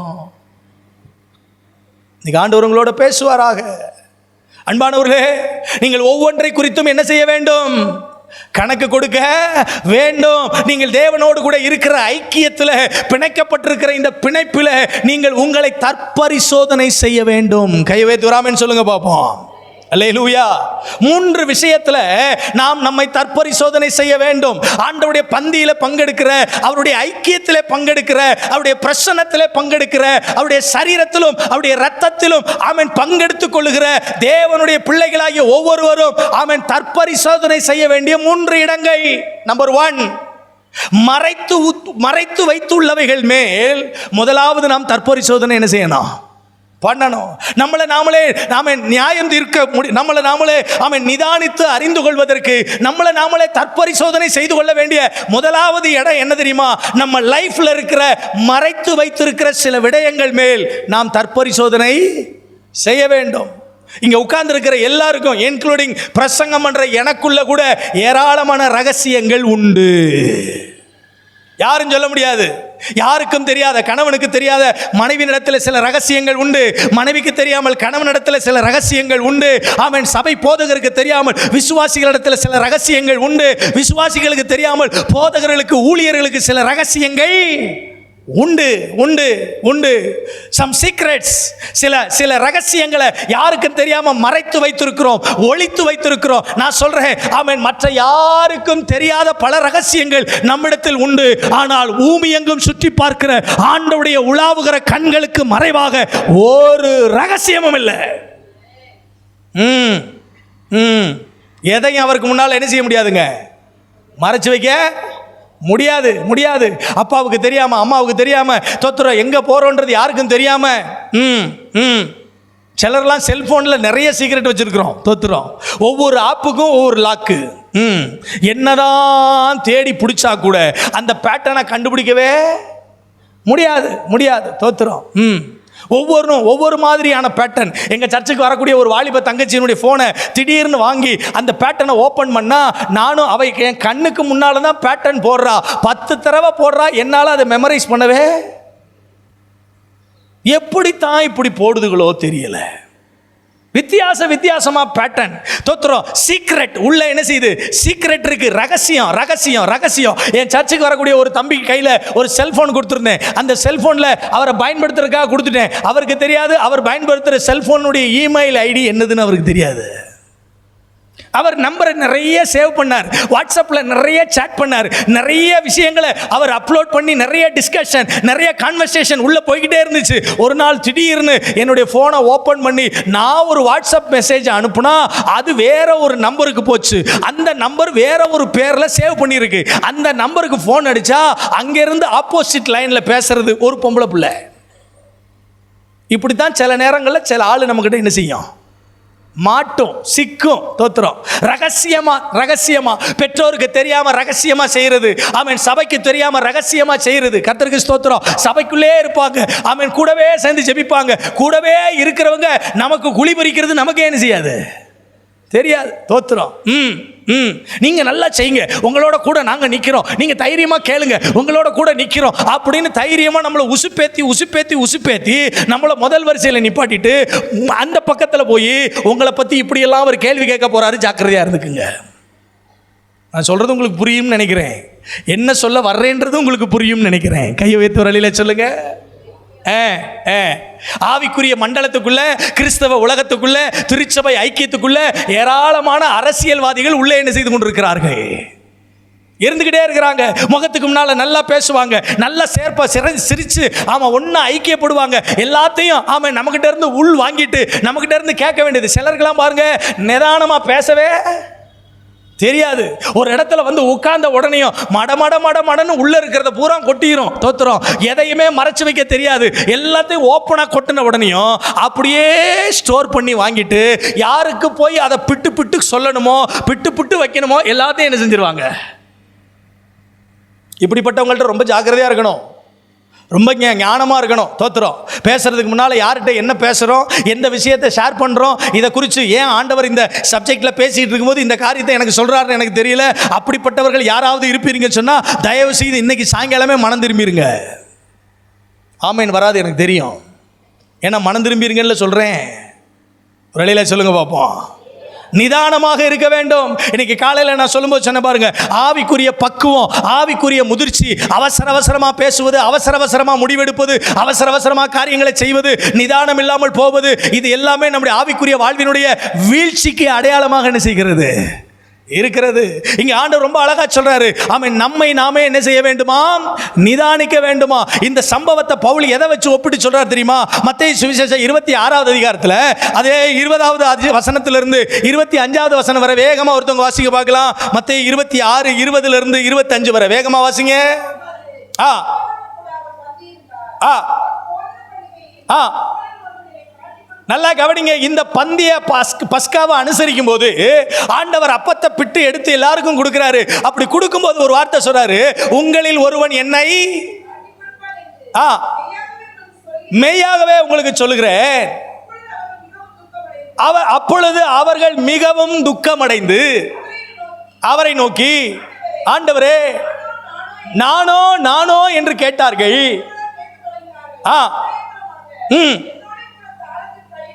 என்னோடு கூட தாளந்தில் கையிடுகிறவனே என்னை காட்டி கொடுப்பான் போகிறார். காட்டி கொடுக்கப்படுகிறானோ. நல்லா கவனிங்க.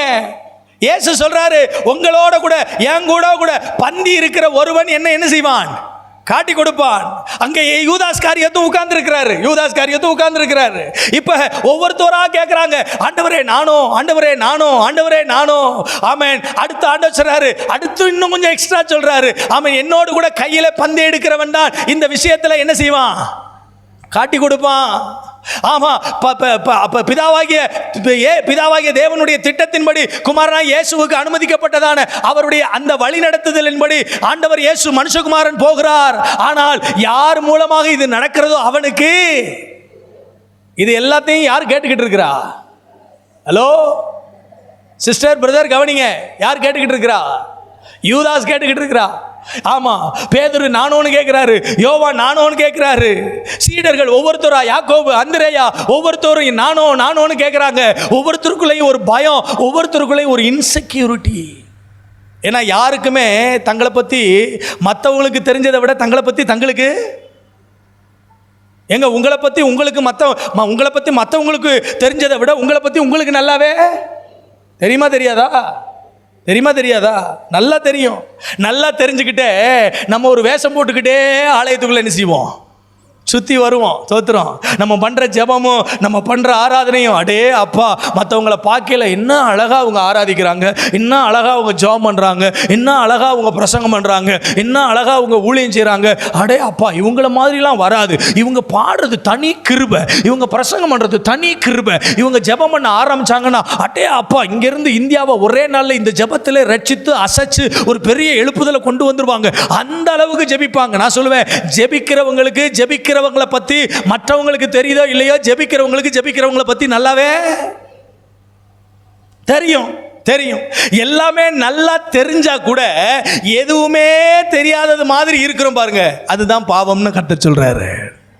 எந்த இடத்துல மனசாட்சியில குத்தப்படுகிறோமோ, எந்த இடத்துல இந்த காரியம் நம்மை பாதிக்கிறது, இதற்கு நாம் தகுதியானவர்கள் அல்ல என்பதை நாம் உணர்த்தப்படுகிறோமோ, அதை நமக்குள்ளேயே மறைத்துக் கொள்கிறோம் பாருங்க. அப்பதான் கிறிஸ்துவோட கூட நமக்கு இருக்கிற அந்த ஐக்கியத்தில், அந்த இணைப்புல விரிசல் என்ன செய்ய ஆரம்பிக்குது, விழ ஆரம்பிக்குது. கவனிங்க. இங்கே யூதாஸ் காரியத்துக்கு இந்த ஐக்கியத்தில் கூட ஒரு வாய்ப்பை ஆண்டவர் கொடுத்தார். மனம் திரும்புவதற்கு ஒரு வாய்ப்பு, செய்த தவறை உணர்ந்து மனம் திரும்புவதற்கு ஒரு வாய்ப்பு. கர்த்தருக்கு ஸ்தோத்திரம். ஆண்டவர் ஃபிக்ஸ் பண்ணிட்டாரு, பரலோக ராஜ்யம் இயேசுவை காட்டி கொடுப்பதற்கு யூதாஸ் தான் முடிவு பண்ணிருச்சு. ஆனாலும் அந்த கடைசி நேரத்தில் கூட மனம் திரும்புவதற்கு ஒரு வாய்ப்பு. ருமேனிய சிறைச்சாலையில் ஒரு கம்யூனிஸ்ட் ஜெயிலில் ஒரு தேவனுடைய மனுஷனை 20 வருஷ காலமாக என்ன செஞ்சு வச்சுருந்தாங்க, அடைச்சி வச்சுருந்தாங்க. 20 இயர்ஸ், 20 வருஷ காலமாக அந்த மனுஷனை அடைச்சி வச்சுருந்தாங்க. அந்த மனுஷன் அடைக்கப்பட்டிருந்த அந்த ஜெயில் ரொம்ப சின்ன ஜெயில். அது ஒரு மனுஷன் மட்டும்தான் அப்படியே உட்கார முடியும், எழும்ப முடியும். அது 2க்கு 2 அளவில் ஒரு சரியான ஒரு சின்ன அளவில் இருக்கக்கூடிய ஒரு சின்ன ஒரு அறைக்குள்ளே தான் 20 வருஷம் அந்த மனுஷன் என்ன செஞ்சுருந்தார். அப்பப்ப அந்த ஜெயிலுடைய மேல் தட்டு திறப்பாங்க. அவர் கொஞ்சம் மேலே வெளியில எந்திரிச்சு வருவதற்கு சில வாய்ப்புகள் கொடுக்கப்படும். அப்ப அந்த வாய்ப்பு கொடுக்கப்படும் போது அங்கே இருந்த அந்த ஜெயில் அதிகாரி திரும்ப வந்து அவன் வெளியில வந்துடக்கூடாதுக்காக 20 வருஷமா தொடர்ந்து அவருடைய முதுகிலேயே ஏறி என்ன செய்வாராமா, மிதிப்பாராம். தொடர்ந்து மிதிப்பாராம். ஒவ்வொரு நாளும் அந்த கதவுகள் திறக்கப்பட்டு அவர் வெளியே வரும்போது அந்த ஜெயில இருந்து அவன் வெளியே வந்துடக்கூடாது, அந்த சூரிய வெளிச்சத்தை அவன் பாத்திரக்கூடாதுன்னு அந்த ஜெயிலுடைய அதிகாரி வந்து அந்த மனுஷனுடைய முதுகிலேயே என்ன செய்வாராமா, மிதிப்பார். மிதிச்சு மிதிச்சு மிதிச்சு மிதிச்சு அந்த சின்ன ஜெயிலில் 20 வருஷம் இருந்து இருந்து இருந்து அவருடைய முதுகு தண்டுவடை எலும்பெல்லாம் பாதிக்கப்பட்டு அது முழுக்க முழுக்க பிளவினப்பட்டு அவரால் நிமிர்ந்தே என்ன செய்ய முடியாது, நடக்க முடியாது. 20 வருடம் கழித்து ஒரு நாள் அவர் அந்த சிறையிலிருந்து வெளியாக்கப்பட்டார், விடுதலையாக்கப்பட்டார். 20 வருஷம் கழித்து அவர் வீட்டுக்கு வர்றாரு. சில ஆண்டுகள் உரண்டோடுகிறது. ஒரு நாள் காலையில் ஒரு நபர் வந்து கதவை தட்டுறாரு. இந்த மனுஷன் போய் மிகுந்த பலவீனத்தோட அப்படியே நிமிரவே முடியாம கூனி குறுகி நடந்து நடந்து நடந்து பலவீனப்பட்டு போன அந்த மனுஷன் மெதுவாக போய் கதவை திறக்கிறார். கதவை திறந்த வேளையில் அவரால் நிமிர்ந்து பார்க்க முடியாது. கீழே குனிஞ்சு பார்க்கிறாரு. ஒரு நபர் நிற்கிறார். அந்த நபருடைய கால்களை பார்க்கிறார். அந்த கால்களில் மாட்டப்பட்டிருக்கிற ஷூவை பார்க்கிறார். அந்த ஷூவை பார்த்த உடனே கண்டுபிடிச்சிட்டாரு, 20 வருடங்காலமாய் என்னை மிதித்து என்னுடைய முதுகெலும்பை காயப்படுத்தின ஒரு மனிதனுடைய கால்களை போல இருக்கிறது. அந்த பூட்டை போல இருக்கு. அந்த பூட்டு அந்த மனுஷன் இந்த வீட்டுக்கு வருவதற்கு வாய்ப்பு இல்லை. அவரால் நிமிர்ந்து பார்க்க முடியல. கீழே குனிஞ்சுக்கிட்டே அந்த ஷூவை பார்க்கிறாரு. அப்பொழுது அவர் காதுல ஒரு சத்தம் கேட்குது, என்ன யாருன்னு தெரியுதா? 20 வருஷமா உன்னை மிதிச்சு மிதிச்சு மிதிச்சு மிதிச்சு உன்னை காயப்படுத்தி உன்னுடைய முதுகு தண்டுவளை எலும்புகளை எல்லாம் பலவீனப்படுத்தின மனுஷன் தான் நான் தான். இன்னைக்கு உன் வீட்டை தேடி நான் வந்திருக்கிறேன். உன்னை வீட்டை தேடி நான் வந்திருக்கிறேன். அந்த மனுஷன் உள்ள அழைத்து கொண்டு போய் சோஃபால உட்கார வச்சு அவரிடத்துல பேச ஆரம்பித்தார். அந்த சிறைச்சாலை அதிகாரி வந்து சொல்றாரு, ஐயா 20 வருஷமா உன்னை நான் காயப்படுத்திட்டேன், வேதனைப்படுத்திட்டேன், கஷ்டப்படுத்திட்டேன். உன்னை எந்த அளவும் நிமிர முடியாத அளவுக்கு உன்னுடைய முதுகெலும்பெல்லாம் பாதிக்கப்படுறதுக்கு நான் காரணமாயிட்டேன். என்ன செய்துகொள், மன்னித்துக்கொள், என்னை மன்னித்துக்கொள். அப்ப அந்த சிறை கைதி 20 வருஷமா அந்த சிறையிலிருந்து கஷ்டப்பட்டாரே, அந்த மனுஷன் சொன்ன வார்த்தை என்ன தெரியுமா? நான் சிறையிலிருந்து வெளியாக்கப்பட்ட நாளிலிருந்து இன்று வரை உனக்காக நான் என்ன செய்து கொண்டிருக்கிறேன், ஜெபித்துக் கொண்டிருக்கிறேன். உன்னை என்றைக்கோ மன்னித்து விட்டேன். ஆனால் உன்னுடைய ரட்சிப்புக்காக, உன்னுடைய மனம் திரும்புதலுக்காக, உன்னுடைய பாவத்திலிருந்து நீ விடுதலையாக்கப்பட வேண்டும் என்பதற்காக, இயேசுவை உன் சொந்த ரட்சகராக நீ ஏற்றுக்கொள்ள வேண்டும் என்பதற்காக ஒவ்வொரு நாளும் உனக்காக நான் என்ன செய்து கொண்டிருக்கிறேன், ஜெபித்துக் கொண்டிருக்கிறேன். உன் மேல எனக்கு எந்த பகையும் இல்லை, உன் மேல எனக்கு எந்த கோபமும் இல்லை. 20 ஆண்டுகளுக்கு முன்னாகவே நான் உன்னை மன்னித்து விட்டேன். என்னை நீ காயப்படுத்தினதை நினைத்து நான் வருத்தப்படவில்லை. ஆனால் என்னை காயப்படுத்தின மனிதனை எப்படியாகிலும் ஒரு நாள் இயேசுவை கண்டுகொள்ள வேண்டும் என்று நான் என்ன செய்து கொண்டிருக்கிறேன், செபித்துக் கொண்டிருக்கிறேன். என் அன்புக்குரியவர்களே, இந்த மாலை நேரத்தில் உங்களுக்குள்ள ஏராளமான ரகசியங்கள் இருக்கிறது, மறைமுகமான ஏராளமான காரியங்கள் இருக்கிறது. மறைத்து வைத்திருக்கிறோம். சில நேரங்களில் நம்முடைய உண்மையான சுய ரூபம், நம்முடைய உண்மையான குண லட்சணம், நம்முடைய உண்மையான மனப்பக்குவம், நம்முடைய உண்மையான இருதயம் மற்றவர்களுக்கு தெரியாதபடிக்கு ஒரு வேலை வேஷம் போட்டுக்கொண்டு மற்றவர்களை கலிகூற பண்ணுவதற்கும் மற்றவர்களை நம்புவதற்கு ஏதுவான ஒரு வாழ்க்கை வாழ்ந்து கொண்டிருக்கிறோம். கர்த்தர் இன்னைக்கு உங்களோடு பேசுகிறார். ஆண்டவர் உங்களோடு ஒரு சத்தத்தை தொனிக்க பண்ணுகிறார். உங்க வாழ்க்கையில் இருக்கிற ரகசியங்களை மற்றவர்களுக்கு தெரிவிக்காமல் இருக்கலாம், ஆனால் ஆண்டவரிடத்தில் அதை அறிக்கை செய்து விடுங்கள். ஒரு ஆமென் சொல்லுங்களேன். ஆண்டவரிடத்தில் அதை அறிக்கை செஞ்சிருங்க. ஆண்டவர் சமூகத்துக்கு முன்னால் நிற்கிற உங்களுக்குள்ள, ஆண்டவருடைய பிரசன்னத்தில் நிற்கிற நீங்க ஒரு நாள் ரகசியமா எந்த காரியத்தை என்ன செய்ய முடியாது, வைக்க முடியாது. சிலரை பிடிக்காம இருக்கலாம், சிலர் மேல பகையா இருக்கலாம், சிலர் மேல காய்மகாரமா இருக்கலாம், சிலர் மேல பொறாமையா இருக்கலாம், சிலர் மேல இன்னும் சற்று ஆழமாய் கசப்போடு இருக்கலாம். நான் சொல்லுவேன், பொறாமையோடு இருக்கிறவர்களும் கோபத்தோடு இருக்கிறவர்களும் அவர்களுடைய கோபத்தையும் பொறாமையையும் ஏதாவது ஒரு தருணத்தில் என்ன செஞ்சிருவாங்க, வெளிப்படுத்திடுவாங்க. அவங்களுடைய பார்வையிலே அவங்க பொறாமை வெளிப்பட்டுரும், அவங்க பேச்சிலே அவங்க பொறாமை வெளிப்பட்டுரும். ஆனால் இந்த கசப்பு என்கிற ஒன்று ஒரு பெரிய கொடிய நோய். கசப்போடு ஒரு மனிதன் இருக்கிறான் என்பது அவ்வளோ சீக்கிரத்தில் வெளியில் என்ன செய்ய முடியாது, கண்டுபிடிக்கவே முடியாது. நல்லா சிரிச்சு பேசுவாங்க, நல்ல அன்போட பேசுவாங்க, நல்ல விசாரிப்பாங்க, நல்ல கூடவே டிராவல் பண்ணுவாங்க. ஆனால் அவர்கள் நம் மீது கசப்பா இருக்கிறார்களா என்று நமக்கு தெரியாது. அது நமக்கு நம்முடைய வாழ்க்கையில் மறைத்து வைக்கப்பட்டிருக்கிற ஒரு அனுபவம், மறைத்து வைக்கப்பட்டிருக்கிற ஒரு அனுபவம். இன்னைக்கு கர்த்தர் உங்களோடு பேசுவாராக. மறைத்து வைத்திருக்கிற சில ரகசிய பாவங்கள், மறைத்து வைத்திருக்கிற சில ரகசிய குற்றங்கள், மறைத்து வைத்திருக்கிற சில கசப்பான அனுபவங்கள், அதிலிருந்து வெளியே வருவதற்கு, அதிலிருந்து நாம் முற்றிலுமாக வெளியே வந்து விடுதலை பெறுவதற்கு இந்த இரவு பொழுது கர்த்தர் நமக்கு உதவி செய்ய வேண்டும் என்று விரும்புகிறார். ஒரு ஆமென் சொல்லுங்க. அல்லேலூயா. முதலாவது நான் சொன்னேன், மறைத்து வைத்திருக்கிறவைகளின் மேல் ஒரு தற்பரிசோதனை தேவை. இரண்டாவதாக, மறுக்கப்பட்டு போய் இருக்கிறவைகளின் மேல் ஒரு தற்பரிசோதனை தேவை. சில விஷயங்களை ஆண்டவர் எல்லாத்தையும் வெட்ட வெளிச்சமாக நமக்கு என்ன செஞ்சிருப்பாரு? காட்டியிருப்பார். நம்ம எல்லாருக்கும் சின்ன பிள்ளைங்க இந்த சண்டே ஸ்கூலில் அல்லது பிரைமரி ஸ்கூலில் படிக்கக்கூடிய ஸ்தோத்திர பிள்ளைங்களுக்கு ஒரு அழகான ரைம்ஸ் சொல்லி கொடுப்பாங்க. நம்ம எல்லாருக்கும் அந்த ரைம்ஸ் தெரியும். என்ன ரைம்ஸு? ஜானி ஜானி சொல்லுங்க. Johnny Johnny yes papa eating sugar, no papa telling lies, no papa open your mouth. அதான் வாயை திறக்கும் போது தான் உள்ள வாய் முழுவதும் சக்கரை ஒட்டி இருக்கிறது என்ன செய்யும்? தெரியும். எந்த ஒரு திருடனும் திருடின பொருளை கையில் வச்சுட்டு அதை கையங்களவுமா பிடிச்சிட்டு திருடுனியான்னு கேட்டால் என்ன செய்ய மாட்டான்? ஒத்துக்கவே மாட்டான். ஐயா நான் இதை தொடவே இல்லை, ஐயா இதை நான் திருடவே இல்லை, ஐயா நான் இந்த தப்பை பண்ணவே.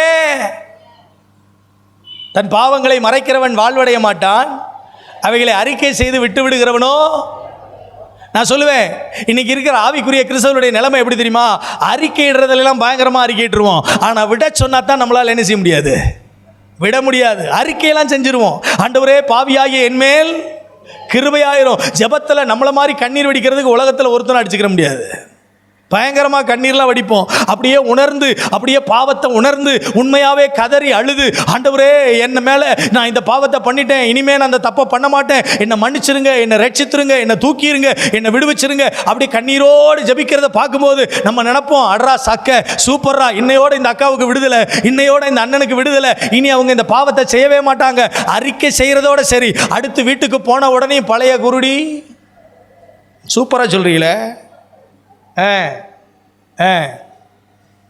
அதே தவிர திரும்ப திரும்ப திரும்ப திரும்ப திரும்ப திரும்ப நான் சொல்றேன், இதெல்லாம் செஞ்சிட்டா கூட அதை ஒத்துக்கொள்ளக்கூடிய மனப்பக்குவமோ, அதை மறுக்காமல் ஏற்றுக்கொள்ளக்கூடிய மனப்பக்குவமோ, அந்த விஷயத்தில் நாம் நம்மை தற்பரிசோதனை செய்து பார்க்க வேண்டும். வாசிங்க பார்க்கலாம். மத்தேயு 5ஆம் அதிகாரம் 20வது வசனத்திலிருந்து 26வது வசனம் வரை ஒருவர் எனக்காக வாசிக்கும்படி அன்பாய் கேட்கிறேன். மத்தேயு 5ஆம் அதிகாரம் 20லிருந்து 26 வரை. வேத பாரகர் பரிசேயர் என்பவருடைய நீதியிலும் உங்கள் நீதி அதிகமாய் இராவிட்டால் பரலோக ராஜ்யத்தில் பிரவேசிக்க மாட்டீர்கள் என்று உங்களுக்கு சொல்லுகிறேன். கொலை செய்யாதிருப்பாயாக என்பதும், கொலை செய்தவன் நியாய தீர்ப்புக்கு ஏதுவாய் இருப்பான் என்பதும் பூர்வத்தாருக்கு உரைக்கப்பட்டதே அன்றி நான் உங்களுக்கு சொல்கிறேன். நல்ல கவனிங்க. தன் சகோதரனை நியாயம் இல்லாமல் கோபித்துக் கொள்பவன் நியாய தீர்ப்புக்கு ஏதுவாய் இருக்கிறான். தன் சகோதரனை யாருன்னு சொல்றவன்? எல்லாரும் சொல்லுங்க. வீணன் என்று சொல்லுகிறவன் ஆலோசனை சங்க தீர்ப்புக்கு ஏதுவாய் இருக்கிறான். ஆஹா ஆஹா. ஆகையால்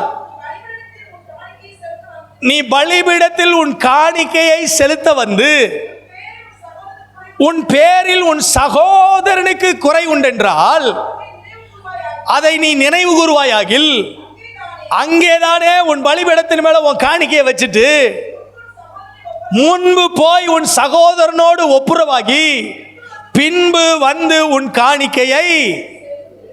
கவனிங்க, இங்க ஆண்டவர் ரொம்ப தெளிவா ஒரு காரியத்தை சொல்றாரு. நீ காணிக்கையை செலுத்த வரும்போது உன் சகோதரனுக்கு உன் பேர்ல என்ன இருக்கு? குறை இருக்கு. இப்படி பண்ணிட்டானே இவன், இப்படி பேசிட்டானே இவன், இப்படி சொல்லிட்டானே இவன் அப்படின்னு உன் சகோதரனுக்கு உன் பேர்ல ஒரு குறை இருக்குன்னா நீ அந்த காணிக்கையை அங்கே வச்சுட்டு போய் உன் சகோதரனோட போய் என்ன செய்யணுமா? ஒப்புரவாகணுமா? எனக்கு எந்த பிரச்சனையும் இல்லை என் சகோதரன் மேலே. நான் எந்த காரியத்திலையும் என் சகோதரன் மேலே கோபமாக இல்லை. நான் என் சகோதரனை எந்த விதத்திலையும் காயப்படுத்தலை. ஆனால் என் சகோதரனுக்கு என் மேலே ஒரு வருத்தம். அந்த வருத்தம் அவனுக்குத்தானே தவிர எனக்கு இல்லை.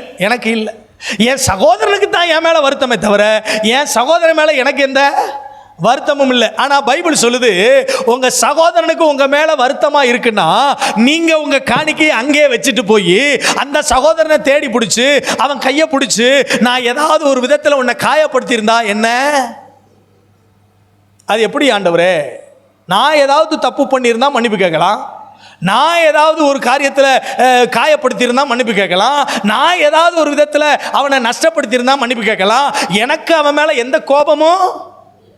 நான் ஆலயத்தில் 2 கையை உயர்த்தி யார் மேலும் கசப்பு இல்லப்பா, எல்லாருக்காகவும் மன்றாடுவேன், எதை குறித்தும் கலக்கம் இல்லப்பா.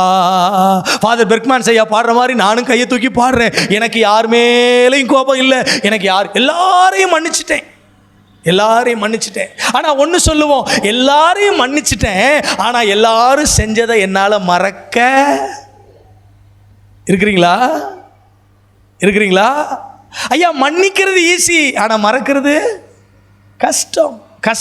அது எப்படி பாஸ்டர்? அப்படி அவங்க செஞ்சிட்டாங்க. அப்படி ஒரு அரையடி நிலத்துக்காக என் குடும்பத்தையே என் பாரம்பரியத்தையே கொண்டு வந்து ரோட்டில் என்ன செஞ்சிட்டாங்க? நிறுத்திட்டாங்க. நிறைய கிறிஸ்தவர்கள் ஆமென் கோர்ட்டும் கேஸுமா அலைகிறாங்க. எதுக்கு தெரியுமா? ஒரு அரையடி நிலத்துக்கு, ஒரு சின்ன பிரச்சனைக்கு, குடும்பத்தில் இருக்கிற ஒரு சின்ன விட்டு கொடுக்காத நிலைக்கு கோர்ட்டு கேஸு வக்கீல்னு சொல்லி பணங்களை விரயமாக்கி அவங்க குடும்பத்தின் சமாதானத்தை இழக்கிறாங்க. ஆனால் கிறிஸ்துவின் பந்தியில் என்ன செய்றாங்க? பங்கெடுக்கிறாங்க. அன்புக்குரியவர்களே, இன்னைக்கு ஆண்டவர் இந்த சிலுவை தியானத்தில் உங்களோட பேச விரும்புகிற ஆழமான ஒரு சத்தியம் என்ன தெரியுமா? நீங்கள் ஒருவேளை சில விஷயங்களை மறைத்து வைத்திருந்தால் அதை தற்பரிசோதனை செய்யலாம். இரண்டாவதாக, மறுத்து கொண்டிருப்பீர்களானால் எனக்கும் இதுக்கு எந்த சம்பந்தம் இல்லை, நான் எந்த தவறையும் பண்ணல, நான் இந்த காரியத்திற்கு காரணம் அல்ல, என்னால் இந்த குடும்பம் பிரியல, என்னால் இந்த காயம் ஏற்படல, என்னால் இந்த நஷ்டம் வரல, எனக்கு அதற்கும் சம்பந்தம் இல்லை, அவர்களுடைய காரியம் அவர்களை சார்ந்தது என்று சொல்லி இதிலிருந்து விலகிக் கொள்வதற்கு நீங்கள் முயற்சி எடுப்பீர்களானால் அதை நீங்கள் தற்பரிசோதனை செய்ய வேண்டும். ஆமென் சொல்லுங்க பாப்போம். சில நேரங்களில் விளையாட்டுத்தனமா சின்னதா ஒரு சின்ன செய்தியை இங்க இருக்கிறது அங்க இருக்கிறது இங்க மேல் போக்கா ஒரு சாதாரணமா விளையாட்டுத்தனமா பேச்சு வாக்கில் ஒன்றை சொல்லிட்டு போயிடுவோம். அது குடும்பத்தில் ஒரு மிகப்பெரிய பூகம்பமா என்ன செஞ்சிட்டு இருக்கோம்? வெடிச்சுக்கிட்டு இருக்கோம். நமக்கு அது தெரியவே தெரியாது. நிறைய பேருடைய குடும்பங்களை நான் பார்த்துருக்கிறேன். இன்னைக்கு கூட காலையில் இந்த ஆராதனை முடிச்சுட்டு உங்கள் சபையில் பிரசங்கம் பண்ணிவிட்டு நான் எங்கள் சர்ச்சில் பிரசங்கம் பண்ணிவிட்டு ஆமாம் தோத்துறோம், எங்கள் ஆராதனை முடிஞ்சு எல்லாருக்கும் சாப்பாடு கொடுத்து எல்லாம் அனுப்பி முடித்த பிற்பாடு மத்தியானம் 2 தோத்துறோம். நான் மத்தியானம் இவ்வளோன்னு சோறு சாப்பிட்டேன், அவ்வளோதான். 2 மணிலேருந்து 6 மணி வரைக்கும் ஒரு குடும்ப பஞ்சாயத்தை தீர்த்து வச்சுட்டு 6 மணிக்கு அப்புறம் நேராக பிரசங்கம் பண்ண இங்கே என்ன செஞ்சுட்டேன்? வந்துட்டேன். கொஞ்ச நேரம் கூட தலை சாய்க்க நான் மனசில் நினச்சேன், இயேசுநாதர் சொன்னது மாதிரி மனுஷகுமாரனுக்கு தலை சாய்க்க எனக்கு இடம் இருந்தும் தலை சாய்க்க முடியலை. அப்படி தான் இன்றைக்கி எங்களுடைய ஊழியங்கள் ஓடிக்கிட்டு இருக்கு. நான் ஒன்று சொல்கிறேன், சின்ன விஷயங்கள் அவங்க பிரச்சனையை குறித்து பேச பேச பேச பேச பேச அந்த பிள்ளை தன்னுடைய கணவனை இழந்து தன்னுடைய கணவனோட பிரிஞ்சிருக்கு, அவனை திரும்ப சேர்த்து வைக்கிறதுக்கு முயற்சி எடுக்கும்போது அந்த பிள்ளை சொல்கிற அந்த பையனை அந்த கணவனை பிரிஞ்சு போனதற்கான காரணங்கள்னு சொல்லி அந்த பிள்ளை சொல்கிற காரணங்கள் இருக்கு பாருங்க. ஐயோ, 10 பைசாவுக்கு பெறாது. எப்படி 10 பைசாவுக்கு பெறாது. 10 பைசாவுக்கு பெறாது. தோத்துறோம். மாமியார் என்ன கொடுமைப்படுத்திட்டாங்க அப்படின்னு ஒரு பெரிய கொடுமையை சொல்றா. தோத்துறோம். அப்படி என்னதாமா உன்னை கொடுமைப்படுத்தினாங்க? பக்கத்து வீட்டுக்காரன் ஆமாம் திருமணம் முடிஞ்ச உடனேயும் அடுத்த ஒரு வாரத்தில் தன்னுடைய சகோதரன்ட்ட தன்னுடைய நண்பன்ட்ட விளையாட்டு போக்கா உன் குடும்ப வாழ்க்கை உன் தாம்பத்திய வாழ்க்கை எப்படி இருக்குன்னு விளையாட்டுத்தனமாக கேட்டதை அந்த மாமியார் கண்டிக்கலையா. அதுதான் எனக்கு கிடைச்ச ஒரு பெரிய கொடுமை. இந்த கொடுமை எங்கே போய் சொல்றது? குழந்தை திருமணமாகி 6 மாதம் ஆச்சு, குழந்தை பாக்கியம் இல்லை, எந்த விசேஷம் இல்லையான்னு சுற்றி கேட்குறாங்க. மற்றவங்க கேட்டதெல்லாம் எனக்கு வேதனையா இல்லை, என் மாமியார் எனக்கு கேட்டுட்டா அதுதான் எனக்கு என்னது? வேதனை. உட்கார்ந்தா குத்தம், நின்னா குத்தம், நடந்தா குத்தம். தோத்திரம். ம் ம் காலையில் 8 மணி ஆயிடுச்சுமா, இவ்வளவு நேரம் ஆச்சே, இவ்வளவு நேரம் தூங்கலாமா, தப்பு இல்லையா? ஒரு பொம்பளை பிள்ளை சீக்கிரமாக எந்திரிச்சு குளிச்சு நீட்டாக ட்ரெஸ் பண்ணி காலையில் வந்திருக்கிறவங்க எல்லாரையும் வரவேற்கணும்ல, சொந்த பந்தங்கள்லாம் வர்றாங்க, அவங்களெல்லாம் பார்க்கணும்ல, இப்படி 9 மணி வரைக்கும் தூங்கினா தப்பு இல்லையான்னு சொன்னது நான் உங்களுக்கு தான் பிரசங்கம் பண்ணிட்டு இருக்கிறேன். வெளியில் சொல்லுங்க. டார்ச்சர் பண்ணுறாங்க, மாமியார் டார்ச்சர் பண்ணுறாங்க. என்னை யாரும் எதுவும் என்ன செய்யப்படாது, கேட்கப்படாது. நானா எப்போ எந்திரிப்பேனோ அப்போ நானா எந்திரிப்பேன். இன்னைக்கு பாருங்க தோத்துறோம். ஆமாம், வீட்டுக்குள்ளே போட்டுக்கிறதுக்கு பெண்களுக்கு நைட்டின்னு ஒன்று இருக்குது. வீட்டுக்குள்ளே போட்டிருக்கிறதுக்கு தான், அதுவும் நைட் டைமில் போடுறதுக்கு தான். அதுக்கு பேர் என்னது? நம்ம ஆளுக பூரா அதை மாட்டிக்கிட்டு காலையில் சோமனூரில் வண்டியை எடுத்து இப்போ என்ன ஊர் அது? இந்த ஊர் பேர் என்ன? கருமத்தம்பட்டியில் இருக்கிற ஒரு ரோமன் கேத்தலிக் ஸ்கூலில் பிள்ளைகளை கொண்டு வந்து விடுறதுக்கு ஸ்கூட்டரில் அதே நைட்டியோடையே எங்கே போகுது? நான் உங்களை பற்றி சொல்லலைங்க, ஆனால் உங்களுக்கு தான் பிரசங்கம் பண்ணிட்டு இருக்கிறேன். நான் சொல்கிறது உங்களுக்கு புரியுதா? இப்படி ட்ரெஸ் பண்ணிட்டு போகக்கூடாதுமா, இப்படி பண்ணக்கூடாதுமா. உன் தலையை கொஞ்சமாவது வாரு, கொஞ்சம் பல்ல விளக்கு, கொஞ்சம் நல்லா ட்ரெஸ் பண்ணு, கொஞ்சம் ஐப்ரோவெல்லாம் ஃப்ளக் பண்ணாத, அந்த கண்ணுக்கு மை போடாத, இப்படி கொஞ்சம் டிசைனாக இருக்காத, கொஞ்சம் டீசெண்டாக இரு. டிசைனாக இருக்காத. ஹலோ, இன்னைக்கு நம்ம டிசைனாக இருக்க விரும்புகிறோம், டீசெண்டாக என்ன செய்யறது இல்லை. சிலர் ட்ரெஸ் பண்ணுறது ஆக்வர்டாக இருக்குது, பார்க்குறதுக்கே அசிங்கமாக இருக்குது. ஆனால் அதில் என்னதான் இருக்கோ தெரில. நான் ட்ரெஸ் பண்ணுறதே 4 பேர் பார்க்குறதுக்கு தானேன்ற மாதிரியே என்ன செய்யுது. இதையெல்லாம் கண்டிச்சா, இதையெல்லாம் எச்சரிச்சா, இதையெல்லாம் சொன்னால் டார்ச்சர் பண்ணுறாங்க. டார்ச்சர் பண்ணுறாங்க. இனிமே இந்த குடும்பத்தோடு நான் என்ன செய்ய மாட்டேன், வாழ மாட்டேன். இனிமே இந்த புருஷனுக்கு வாழ மாட்டேன். என் மாமியார் ஒரு வார்த்தை கூட எதிர்த்து என் வீட்டுக்காரர் என்ன செய்யவே இல்லை, கேட்கவே இல்லை. சோத்துல உப்பு இல்லைன்றதுக்கு இல்லாமவா டைவர்ஸு? சோத்துல உப்பு இல்லைன்றதுக்காக தோத்துறோம்.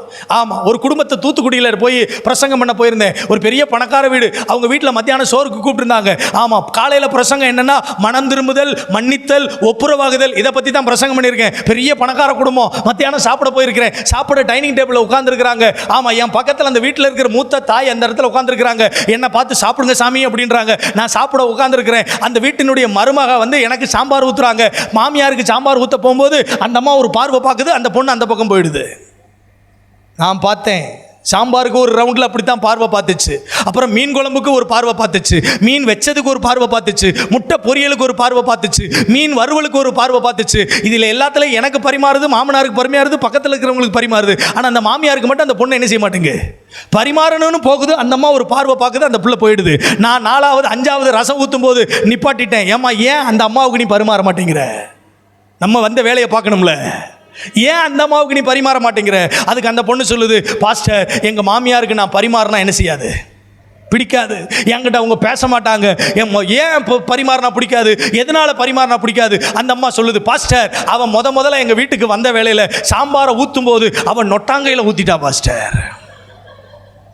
எந்த கையில்? இந்த புள்ள தெரியாமல் இடது கையில் ஊற்றிருச்சு. இடது கையில் சாம்பார் ஊற்றுனதுலேருந்து நீ என் வீட்டுக்கு வந்தவ எப்படி எனக்கு நீ நொட்டாங்கையில் சாம்பார் ஊற்றுறான், வலது கையில் தானே சாம்பார் ஊற்றணும், இனிமேல் உன் கையால் நான் என்ன சாப்பிட மாட்டேன். எதுக்கெல்லாம் பஞ்சாயத்தை தீர்த்து வைக்கிறதுக்கு பாஸ்டர்மார் நாங்கள் இருக்கிறோம் பார்த்தீங்களா? நான் சொன்னேன் காலையில் ஆராதனையில் இதை பற்றி தான் பிரசங்கம் பண்ணினேன். இன்னும் நீங்கள் மனம் திரும்பலைன்னா பரலோக ராஜ்யத்துக்கு என்ன செய்ய முடியாது, போக முடியாது. உங்களுக்கு வயசு இப்போ 85 வயசாகி போச்சு. இன்னும் 1 வருஷமோ 2 வருஷமோ, நான் ரொம்ப தைரியமா தோத்துறோம். இன்னும் 1 வருஷமோ 2 வருஷமோ 5 வருஷமோ தெரியாது. சீக்கிரமாக காலம் போய்கிட்டே இருக்குது. இயேசுவும் சீக்கிரம் வரப்போகிறாரு. காலமும் சீக்கிரம் போய்கிட்டு இருக்கு. எப்போ வேணாலும் நமக்கு என்ன வேணாலும் நடக்கலாம். அதனால் போகிற காலத்தில் கொஞ்ச காலத்தில் எல்லாரோடைய ஐக்கியமாக, எல்லாரோடைய அன்பாக, எல்லாரோடைய பரிசனையாக இருந்து ஒருத்தர் மன்னிச்சு நேசித்து போனால் தான் பரலோக ராஜ்யத்துக்கு என்ன செய்ய முடியும், போக முடியும். பெரிய பெரிய பஞ்சாயத்தெல்லாம் தீர்த்துருக்குறோம். ஒரு சாம்பார் பஞ்சாயத்து, அதுவும் நொட்டாங்கி பஞ்சாயத்தை தீர்த்து வைக்கிறது பெரிய கஷ்டமாக இருக்குது. இன்றைக்கே நீங்கள் என்ன செஞ்சிடணும், ஒப்புரவாயிரணும். தோத்திரம்.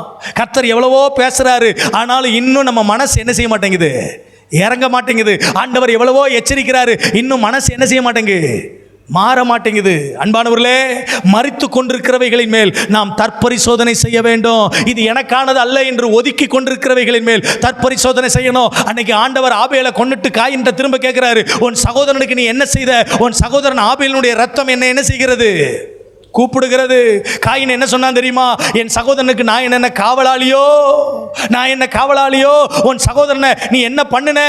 நீ செய்த பாவத்துக்கு தண்டனையா, பாவத்திற்கு தண்டனையா அசாபமோ வீட்டு வாசல் படியில் என்ன செஞ்சு கிடக்கும்? படுத்து கிடக்கும். உன் பாவத்தை ஒத்துக்கொள், உன்னுடைய அநியாயத்தை ஒத்துக்கொள், உன் அக்கிரமத்தை ஒத்துக்கொள், அது எனக்குரியது அல்ல என்று மறுக்காதே. நீ மறுக்காமல் அதை என்றைக்கு மனம் கசந்து அதை ஒப்புரவாக்கி ஆண்டவரிடத்தில் மனம் திரும்புவாயானால் ஆண்டவர் உன்னை தன்னுடைய கரத்தில் எடுத்து தன்னுடைய பிணைப்பில் உறுதிப்படுத்துவார். கை வைத்து ஒரு அழில சொல்லுங்க. மூன்றாவதாக, முதல்ல சொன்னேன் மறைத்து வைத்துள்ளவைகளின் மேல் தற்பரிசோதனை, இரண்டாவது மறுக்கப்பட்டுள்ளவைகளின் மேல் தற்பரிசோதனை, மூன்றாவது மறந்து போனவைகளின் மேல் தற்பரிசோதனை. மறந்து போனவைகள், கிறிஸ்துவோடு கூட இருக்கிற ஐக்கியத்தில், கிறிஸ்துவோடு இருக்கிற பிணைப்பில் நமக்கு இருக்கக்கூடிய மிக முக்கியமான ஒரு அனுபவம் என்ன தெரியுமா? ஆதியில் கிறிஸ்துவோடு கூட வைத்திருந்ததான அன்பு, கிறிஸ்துவின் மேல் வைத்திருந்ததான ஆதி அன்பு. வாசிங்க யோவான் 15வது அதிகாரம் 12வது வசனம் 17வது வசனம் வாசிங்க. 12லிருந்து 17 வரை 5 நிமிடத்தில் நான் பிரசங்கத்தை முடிக்கிறேன். வேகமா வாசிங்க. யோவான் 15ஆம் அதிகாரம் 12வது வசனத்திலிருந்து 17வது வசனம் வரை. நான் உங்களில் அன்பாய் இருக்கிறது போல நீங்களும் உங்களில் ஒருவரை ஒருவர் அன்பாயிருங்கள் என்று வாசிங்க வாசிங்க. கற்பனையாய் இருக்கிறது.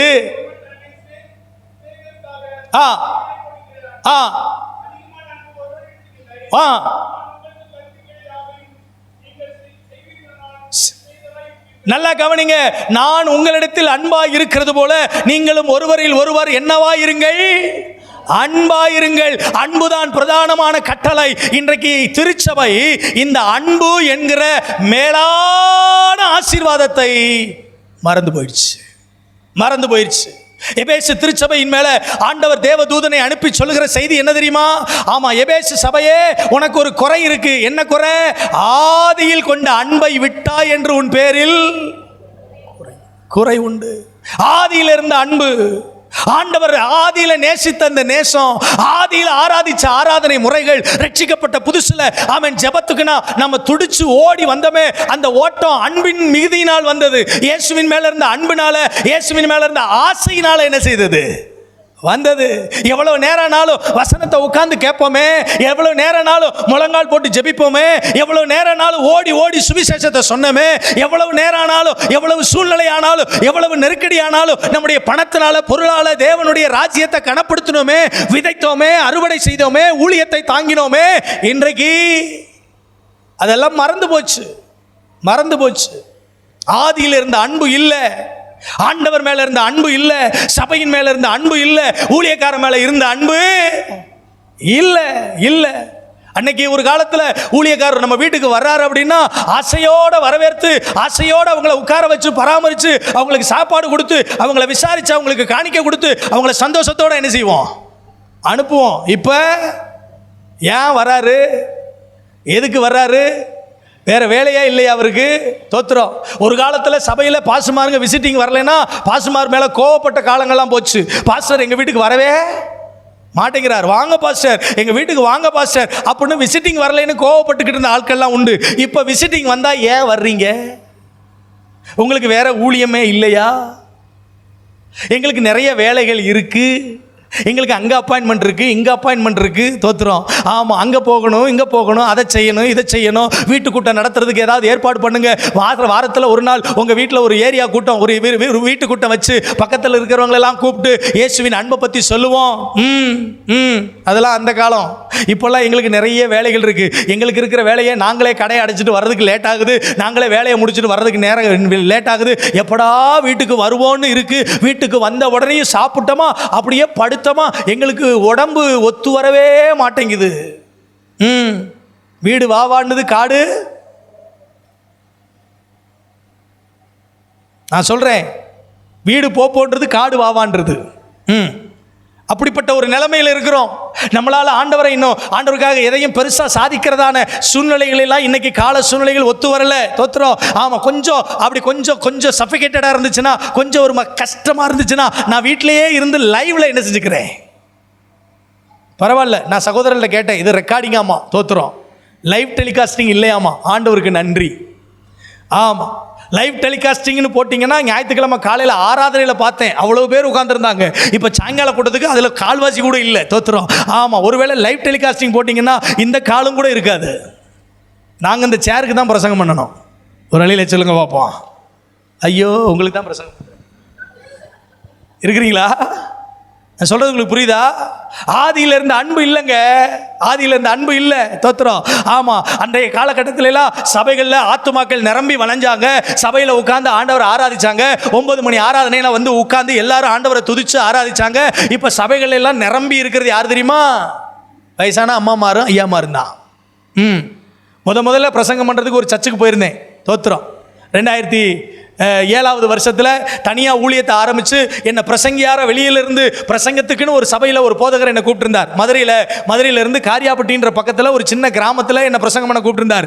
ஆமாம், அவர் என் பத்திரிகை மேகசினை படித்து பார்த்துட்டு என்னை பிரசங்கத்துக்கு கூப்பிட்டுருந்தார். நானும் பிரசங்கத்துக்கு போகிறேன். எப்படி ஆயத்தமாகி முதல்ல பிரசங்கம்ல, ஆமாம், ஹீப்ரு பைபிளில் என்ன சொல்லுது, கிரீக் பைபிளில் என்ன சொல்லுது, அங்கே என்ன சொல்லுது, இங்கே என்ன சொல்லுது, பெருசாக ஒரு பிரசங்கத்தை நோட்ஸ் எல்லாம் எடுத்து டைரியிலெல்லாம் எழுதிக்கிட்டு பேக்கை தூக்கிக்கிட்டு நேராக பெரியார் பஸ் ஸ்டாண்ட்லேருந்து பஸ் ஏறி காரியாப்பட்டியில் போய் இறங்கியாச்சு. ஒரு கற்பனை உலகத்தில் போகிறேன். சர்ச்சில் இவ்வளோ பேர் இருப்பாங்க, இப்படிலாம் பிரசங்கம் பண்ணணும், மைக் இப்படிலாம் இருக்கும், ஆடியோ சிஸ்டம் இப்படிலாம் இருக்கும் அப்படின்னு ஒரு கற்பனை உலகத்தில் போகிறேன். இறங்கின உடனே என்னை கூப்பிட்றதுக்கு ஒரு டிவிஎஸ் 50 வந்துச்சு. அது இப்போ சாகலாமா அப்போ சாகலாமான்னு இருந்துச்சு. அந்த டிவிஎஸ் 50 என்ன ஊழியக்காரர் ஏற்றிக்கிட்டாரு. ஆமாம், அவரை வச்சு இழுக்கிறதே அந்த வண்டி கஷ்டம். இப்போ என்னையும் சேர்த்து வச்சு அந்த வண்டி இழுக்குது 13 கிலோமீட்டர் எப்படியோ கஷ்டப்பட்டு போய் கிராமத்தில் என்ன செஞ்சாச்சு, இறங்கியாச்சு. இறங்கினா சர்ச்சு இதுதான்றாரு. சர்ச்சு அப்படி மேலே நிமிர்ந்து பார்த்தா ஒரு ஓலை கொட்டகை. சரி பரவாயில்ல, சர்ச்சு எப்படி வேணாலும் இருந்துட்டு போகுது, உள்ளே ஜனங்கள் நிரம்பி இருப்பாங்கன்னு நினச்சி உள்ளே போனால் 4 தூண்லையும் 4 கிழவி காலை நீட்டிட்டு உட்காந்துருக்கு. 4 கிழவி காலை நீட்டிட்டு உட்காந்துருக்கு. ஒவ்வொன்றும் ஒவ்வொரு தினசில் உட்காந்துருக்கு. பாஸ்டரையா ஒரு பெரிய ட்ரம்மை வச்சு பாட்டு பாடுறாரு. தேனினி மயிலும் இயேசுவின் நாமம் அப்படி பாட்டு பாடி ஆராதனை முடிச்சுட்டு ஐயா பிரசங்கம் பண்ணுங்க. தோத்துறோம். இப்போ நான் இந்த கிழவிகளுக்கு ஹீப்ருல இப்படி சொல்லுது, கிரீக்கில் இப்படி சொல்லுதுன்னு பிரசங்கம் பண்ணுனா அது என்ன புரியும்? நான் பாட்டு நன்றி பலி பீடம் கட்டுவோம், நன்றி பலி பீடம் கட்டுவோம்னு பாட்டு பாடுறேன். கிழவி அங்கிட்டு இருந்து நன்றி பலி ஓரம் கட்டுவோம். இப்படி தான் என் ஊழியம் என்ன செஞ்சிச்சு, பிரசங்க ஊழியம் ஆரம்பிச்சிச்சு. தோத்துறோம். ஆனால் ஒன்று சொல்லுவேன், அந்த சின்ன சபையில் அந்த 4 வயதான பாட்டிமார்களுக்கு இயேசுவின் அன்பின் செய்தியை பிரசங்கம் பண்ணிட்டு அந்த தேவ மனிதன் முதல்ல ஒரு 30 ரூபாய் காணிக்கப்பட்டியிலேருந்து காணிக்க கொடுத்தார். 30 ரூபாய் காணிக்க. அதுக்கப்புறம் 6 ரூபாய் பஸ் டிக்கெட்டு. அதை முடிச்சுட்டு வெளியே வரும்போது கரியாப்பட்டியில் நிப்பாட்டி ஒரு டீயையும் ஒரு கீரை வடையும் வாங்கி கொடுத்தார். அதுதான் முதல் ஊழியம். ஆனால் 2006-7 தமிழ்நாட்டில் பல மாவட்டங்களில் பிரசங்கம் பண்ண போயிருக்கேன். பல 1000 கூட்டங்கள் நடுவில் பிரசங்கம் பண்ண போயிருக்கேன். ஆனால் ஒன்று சொல்லுவேன், அன்றைக்கு பிரசங்கம் பண்ணும் போதும் என் உள்ளத்துக்குள் ஒரு அனல் எழும்பிக் கொண்டே இருந்தது. இன்றைக்கு பிரசங்கம் பண்ணும் போதும் ஒரு அனல் எனக்குள் எழும்பிக் கொண்டே இருக்கிறது. அந்த அனலில் இருந்து வெளிப்படுகிற ஒன்று இயேசு கிறிஸ்துவின் அன்பு. ஆமென் சொல்லுங்களேன். கூட்டத்தை பார்த்து ஜனங்களை பார்த்து ஒரு தேவ மனிதன் தேவனுடைய வார்த்தையின் அளவிட குறைத்துக் கொள்வானால் அவனுக்குள் அன்பு இல்லை. நான் சொல்வேன், கால சூழ்நிலைகளும் அவன் தருணங்களும் பிரச்சனைகளும் போராட்டங்களும் இயேசுவின் மேல் நான் வைத்திருக்கிற காதலை, இயேசுவின் மேல் நான் வைத்திருக்கிற அன்பை மட்டுப்படுத்தவே முடியாது. எத்தனை பேருக்கு நான் சொல்றது புரியுது? ஆதியில் இருந்த அன்பு இன்னைக்கு இல்லை. அதை நம்ம மறந்துட்டோம். ஆரம்ப நாட்களில் வைராக்கியமாய் ஜெபித்த ஜெபங்கள், வைராக்கியமாய் ஆண்டவருக்காக வாழ்ந்த வாழ்க்கை, வைராக்கியமாக ஆண்டவருக்காக ஆமென் செய்த செயல்பாடுகள் இன்றைக்கு மறந்து போய்விட்டது. தற்பரிசோதனை செய்யுங்கள். கிறிஸ்துவோடு கூட பிணைக்கப்பட்டிருக்கிறீர்கள், கிறிஸ்துவோடு கூட ஐக்கியப்பட்டிருக்கிறீர்கள். கிறிஸ்து உங்களுக்காக மரித்திருக்கிறார். கிறிஸ்துவின் ரத்தம் சிந்தப்பட்டிருக்கிறது. அவருடைய ரத்தத்தின் பங்காளிகளாய், அவருடைய மாம்சத்தின் பங்காளிகளாய் அவரோடு கூட இணைக்கப்பட்டிருக்கிற நீங்களும் நானும் மறந்து போனவைகளில் தற்பரிசோதனை செய்ய வேண்டும். மறுக்கப்பட்டு போனவைகளில் தற்பரிசோதனை செய்ய வேண்டும். ஆமென் ஸ்தோத்திரம். நம்ம வாழ்க்கையில் மறைத்து வைத்திருக்கிற ரகசியமானவைகளில் தற்பரிசோதனை செய்ய வேண்டும். அதையெல்லாம் தற்பரிசோதனை செய்து சீர்படுத்தி, ஸ்திரப்படுத்தி, ஒழுங்குபடுத்தி கிறிஸ்துவின் ஐக்கியத்திற்குள் மறுபடியும் வருவதற்கு ஒரு தெய்வீக அழைப்பை ஆண்டவர் இந்த இரவு வேளையில் நமக்கு கொடுக்கிறார். ஆமென். எத்தனை பேர் மறுபடியும் உங்க உறவை ஆண்டவர்கிட்ட புதுப்பித்துக் கொள்ள விரும்புறீங்க? எத்தனை பேர் ஆண்டவர்கிட்ட மறுபடியும் உங்களை இணைத்துக் கொள்ள விரும்புறீங்க? எத்தனை பேர் உங்க வாழ்க்கையை மறுபடியும் ஆண்டவரோடு கூட இணைத்துக் கொண்டு தேவ சித்தத்தை செய்வதற்கு ஆயத்தமாக இருக்கிறேன் என்று சொல்ல முடியும்? ஒருவேளை ரகசியமான காரியங்கள் ஏதாவது இருக்கும்னா இன்னைக்கு ஆண்டவர்ட்ட அதை அறிக்கை செஞ்சிருங்க. இன்னைக்கு ஆண்டவர்ட்ட அதை ஒப்புரவாக்கிருங்க. ஏதாவது ஒரு விஷயத்தை ஆண்டவர் உங்களோட பேசினா கூட இன்னும் சில விஷயங்களை மறுத்து கொண்டிருப்பீங்கன்னா, இல்லை ஆண்டவரே, இந்த காரியத்திற்கு நான் தான் காரணம், இந்த தவறை நான் தான் செய்தேன், இந்த குற்றத்துக்கு நான் தான் காரணம், இந்த சாபத்துக்கு நான் தான் காரணம், என்னை சரிப்படுத்திக் கொள்ளுகிறேன், எனக்கான வழியை நீர் என்ன செய்து விட வேண்டும், திறந்து விட வேண்டும். எத்தனை பேர் அப்படி சொல்லணும்னு விரும்புறீங்க? பக்கத்தில் இருக்கிறவங்களை பார்க்க வேண்டாம், அருகில் இருக்கிறவங்க என்ன நினைப்பாங்கன்னு யோசிக்க வேண்டாம். நீங்களும் ஆண்டவரும் அப்படின்ற அந்த உன்னதமான நிலைக்கு இந்த இரவு பொழுது நமக்கு உதவி செய்யட்டும். என் கூட எத்தனை பேர் சேர்ந்து ஜெபிக்கணும்னு நினைக்கிறீங்க? அப்படியே இருக்கிற இடத்துல எழும்பி நின்று ஒரு 5 நிமிடம் நாம் ஜெபிக்க போகிறோம். இந்த தபசு கால கூட்டத்தினுடைய 3வது நாள் மாலை வேளையில் ஆண்டுடைய சன்னிதானத்தில் நம்மளை நாம் அர்ப்பணிக்க போகிறோம்.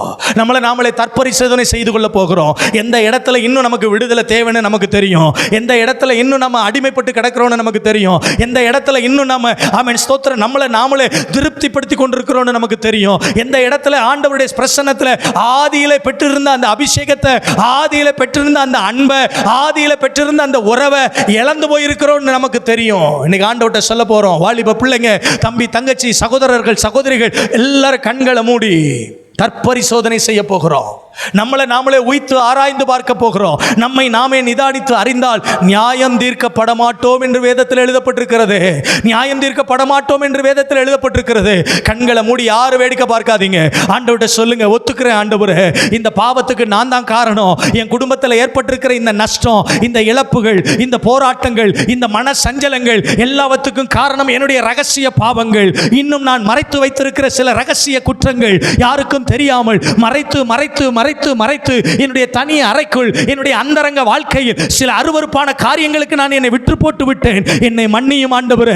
இன்றைக்கு நான் அதை ஒத்துக்கொள்ளுகிறேன். இன்றைக்கு நான் அதை அறிக்கை செய்கிறேன். இன்றைக்கு நான் அதிலிருந்து வெளியே வருவதற்கு என்னை ஒப்பு கொடுக்கிறேன். ஆண்டவரே, ஆண்டவரே, ஆதியில பெற்ற அந்த அன்பு, ஆதியில இருந்த அந்த சிநேகம், ஆதியில இருந்த அந்த வைராக்கியம், ஆதியில இருந்த அந்த துடிப்பு இன்னைக்கு எனக்குள்ள இல்லாம போச்சே, எனக்குள்ள இல்லாம போச்சே.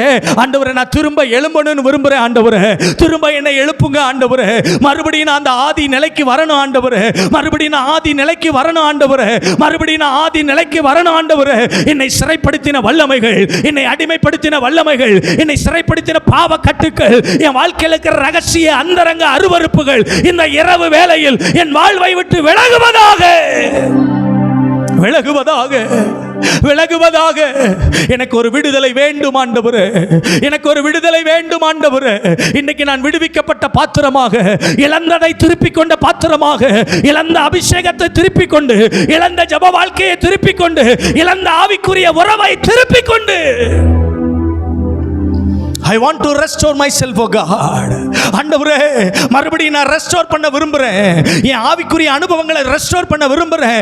என் ஜெப வாழ்க்கையை ரெஸ்டோர் பண்ண விரும்புறேன். தேவ பிரசன்னத்தை ரெஸ்டோர் பண்ண விரும்புறேன். எனக்கு உதவி செய்யுங்க ஆண்டவரே. எனக்கு உதவி செய்யுங்க ஆண்டவரே. எனக்கு உதவி செய்யுங்க ஆண்டவரே. தாவீது ஜெபித்தது போல உமக்கு பிரியமானதை செய்ய எனக்கு கற்றுத்தாரும். உம்முடைய நல்ல ஆவியானவர் என்னை செம்மையான பாதையிலே நடத்துவாராக, நடத்துவாராக, நடத்துவாராக. எனக்கு தந்திருக்கிற நல்ல நேரத்திற்காய் நன்றி ஆண்டவரே. கண்களை மூடி ஆண்டவருடைய பிரசன்னத்தில் உண்மையா ஜெபிங்க, உண்மையா ஜெபிங்க, உண்மையா ஜெபிங்க. என் ஆண்டவர் எனக்கு உதவி செய்யட்டும், என் ஆண்டவர் எனக்கு உதவி செய்யட்டும், என்னை தூக்கி எடுக்கட்டும், என் சிறையிருப்பிலிருந்து என்னை விடுவிக்கட்டும், என் அடிமைத்தனத்திலிருந்து என்னை விடுவிக்கட்டும், என்னுடைய பாவ பழக்க வழக்கத்திலிருந்து என்னை விடுவிக்கட்டும், என்னுடைய அந்தரங்க ரகசிய குற்றத்திலிருந்து என்ன ஆண்டவர் விடுவிக்கட்டும்.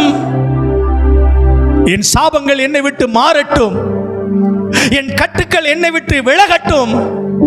ஒரு விடுதலை பிறக்கட்டும், ஒரு விடுதலை பிறக்கட்டும். சிலர் கண்ணீரோடு ஜெபிக்கிறீங்க, கண்ணீரோடு ஜெபிக்கிறீங்க. பிரதர், உங்க ஜெபத்துக்கு கர்த்தர் பதில் கொடுக்கிறார், உங்களை மறுபடியும் திருப்பி எடுக்கிறார். சகோதரி, உங்க ஆவிக்குரிய வாழ்க்கையில திரும்ப நீங்க இழந்த ஸ்தானத்துக்கு திரும்ப எழும்பும்படிக்கு ஆண்டவர் இந்த இரவு பொழுது உங்களுக்கு உதவி செய்கிறார், உங்களுக்கு உதவி செய்கிறார். இழந்த அபிஷேகத்தை, இழந்த கிருபைகளை, இழந்த வரங்களை, இழந்த ஆவிக்குரிய உறவை ஆண்டவர் திரும்ப உங்க வாழ்க்கையில உங்களுக்கு எடுத்து கட்டி உங்களை அவர் பலப்படுத்துவாராக. ஹalleluya, ஹalleluya. கண்களை மூடி 2 கைகளை உயர்த்தி உமக்கு பிரியமானதை செய்யணும் ஆண்டவரே. உங்களோட கூட நான் ஐக்கியப்பட்டிருக்கிறேன், உங்களோட கூட நான் இணைஞ்சு நிற்கிறேன், உங்களோட நான் சேர்ந்து நிற்கிறேன். எனக்குள்ள இருக்கிற ரகசியங்கள், எனக்குள்ள இருக்கிற பலவீனங்கள், எனக்குள்ள இருக்கிற மாய்மாலங்கள், எனக்குள்ள இருக்கிற வேஷங்கள் இன்றைக்கு என் வாழ்க்கையை விட்டு மாறட்டும் ஆண்டவரே. எனக்கு கிருபை செய்யும் அப்பா, எனக்கு உதவி செய்யும் அப்பா, எனக்கு உதவி செய்யும் ஆண்டவரே.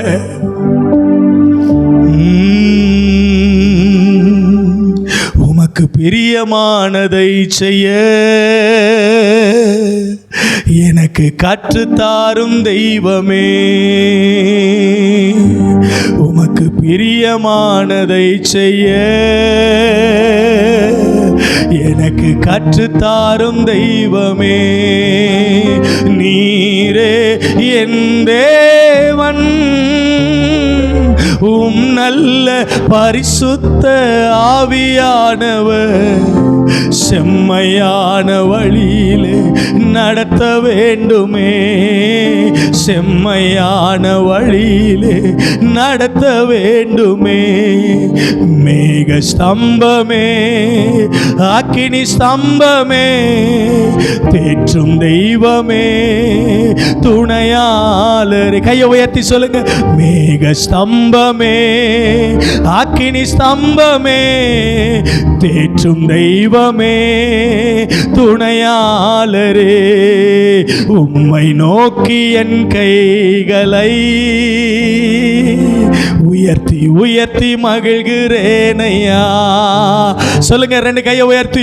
உம்மை நோக்கி என் கைகளை உயர்த்தி உயர்த்தி மகிழ்கிறேனையா. வறண்ட நிலம் தவிப்பது போ, வறண்ட நிலம் தவிப்பது போ, என் ஆன்மா உமக்காக ஒவ்வொரு நாளும் ஏங்கி ஏங்கி தவிக்கின்றதையா, ஏங்கி ஏங்கி தவிக்கின்றதையா, ஏங்கி ஏங்கி